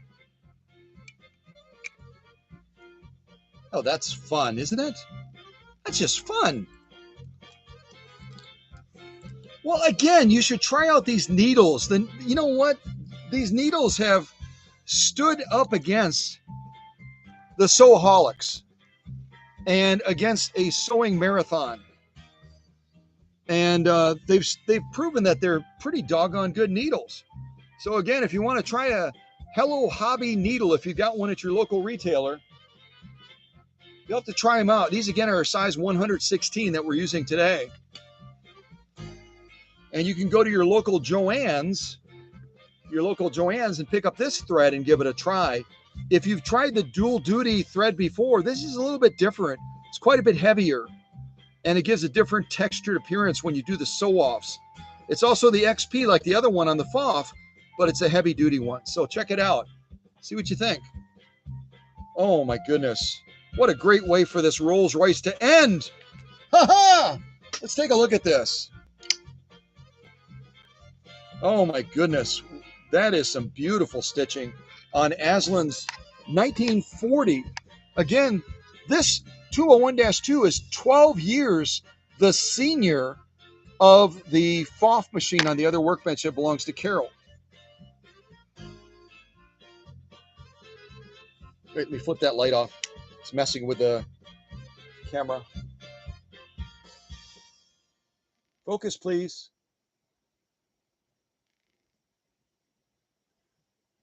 So this 201-2, I even pushed this 201-2 a little bit harder than the PFAFF. And it's partly because with this foot controller on ASLYNN'S machine, I can regulate that speed a little bit more easily than I can with the current foot controller on Carol's machine. But again, that's a matter of you use it more, you become accustomed to it, right? And it could be the position of my foot as well. But some very, very beautiful stitching by this Rolls-Royce Singers. Consistent stitching throughout. And a beautiful, beautiful top stitch on this saddle grade leather. What about the lock stitch? What are we going to see? Something outrageously different? No. Some beautiful, beautiful stitching again that this machine just laid down on. Again, this single layer of saddle grade leather is about 4 or 5 ounces. There's nothing lightweight about that at all. And yet this this machine just managed it beautifully, didn't it? So a great way to wrap up our Saturday together, watching the PFAFF 130-6, again equipped with a 1.3 amp monster motor, going up against our David over here, our David and Goliath. Our David with a 0.6 amp motor, but guess what? It's kind of like that car that's been restored by some master car restorer, and it's got it's a basic looking car on the outside, but it's got a souped up motor and it's got a souped up transmission in it that could just blow away most of the stock cars that come off the line these days. And it does, you just don't know. It's a hidden strength. It's like a superpower. That's what this Rolls-Royce Singers has, with that direct drive function in the back of it, that you can't see it. It's kind of like, I don't see it. I don't see it at all. It's not there. It's not there. And all of a sudden you're like, okay. Aha. There it is. So, but again, thanks to everybody. I know it's been a very long live stream. Very long. Not our longest. That's good news. But it's been a lot of fun to hang out with you and to celebrate. Oh, you know what else? I need to correct myself. I was thinking of a different Singer model. When I was over at the PFAFF on the other workbenches, I'm going back and forth. I put it over at the 201-2 and I said, you can't drop the feed dogs. That is not true. You can drop the feed dogs on this model. I had to correct that inaccuracy. Let me set this back over here. And I should know that because it's one of the points that I serviced on this machine right there. You screw this towards you and you can drop the feed dogs down very easily on this 201-2. So the PFAFF can't even brag about that. When I said that over there, you saw it kind of puff up and it was like, ha, that 201 can't drop its feed dogs. I was wrong. I misspoke. It surely can. And it's very easy to do. You unscrew it, you pull down, they're down, push back up, screw it back in place. You're ready to go from free motion quilting back to regular sewing again. So, yeah, too much on my mind. And I was thinking of too many other models that are on their way heading towards the workbench right now. So the Rolls-Royce is a great machine, as is this 130-6. And I hope you learned some new things during this premiere today, during this live stream. Y'all have a great rest of your Saturday. And again, thanks to the leaders for making folks feel welcome as as this live stream was going on, and I was running around like a chicken with its head cut off, trying to figure out which way was up as we went between two workbenches and covered a lot of stuff. So everybody take care. Watch for other live streams. Watch for other premieres where we get a chance to see other amazing machines that owners have entrusted to the workshop that I have a chance to show off. Yeah, there we go. All right, more polka music. See ya.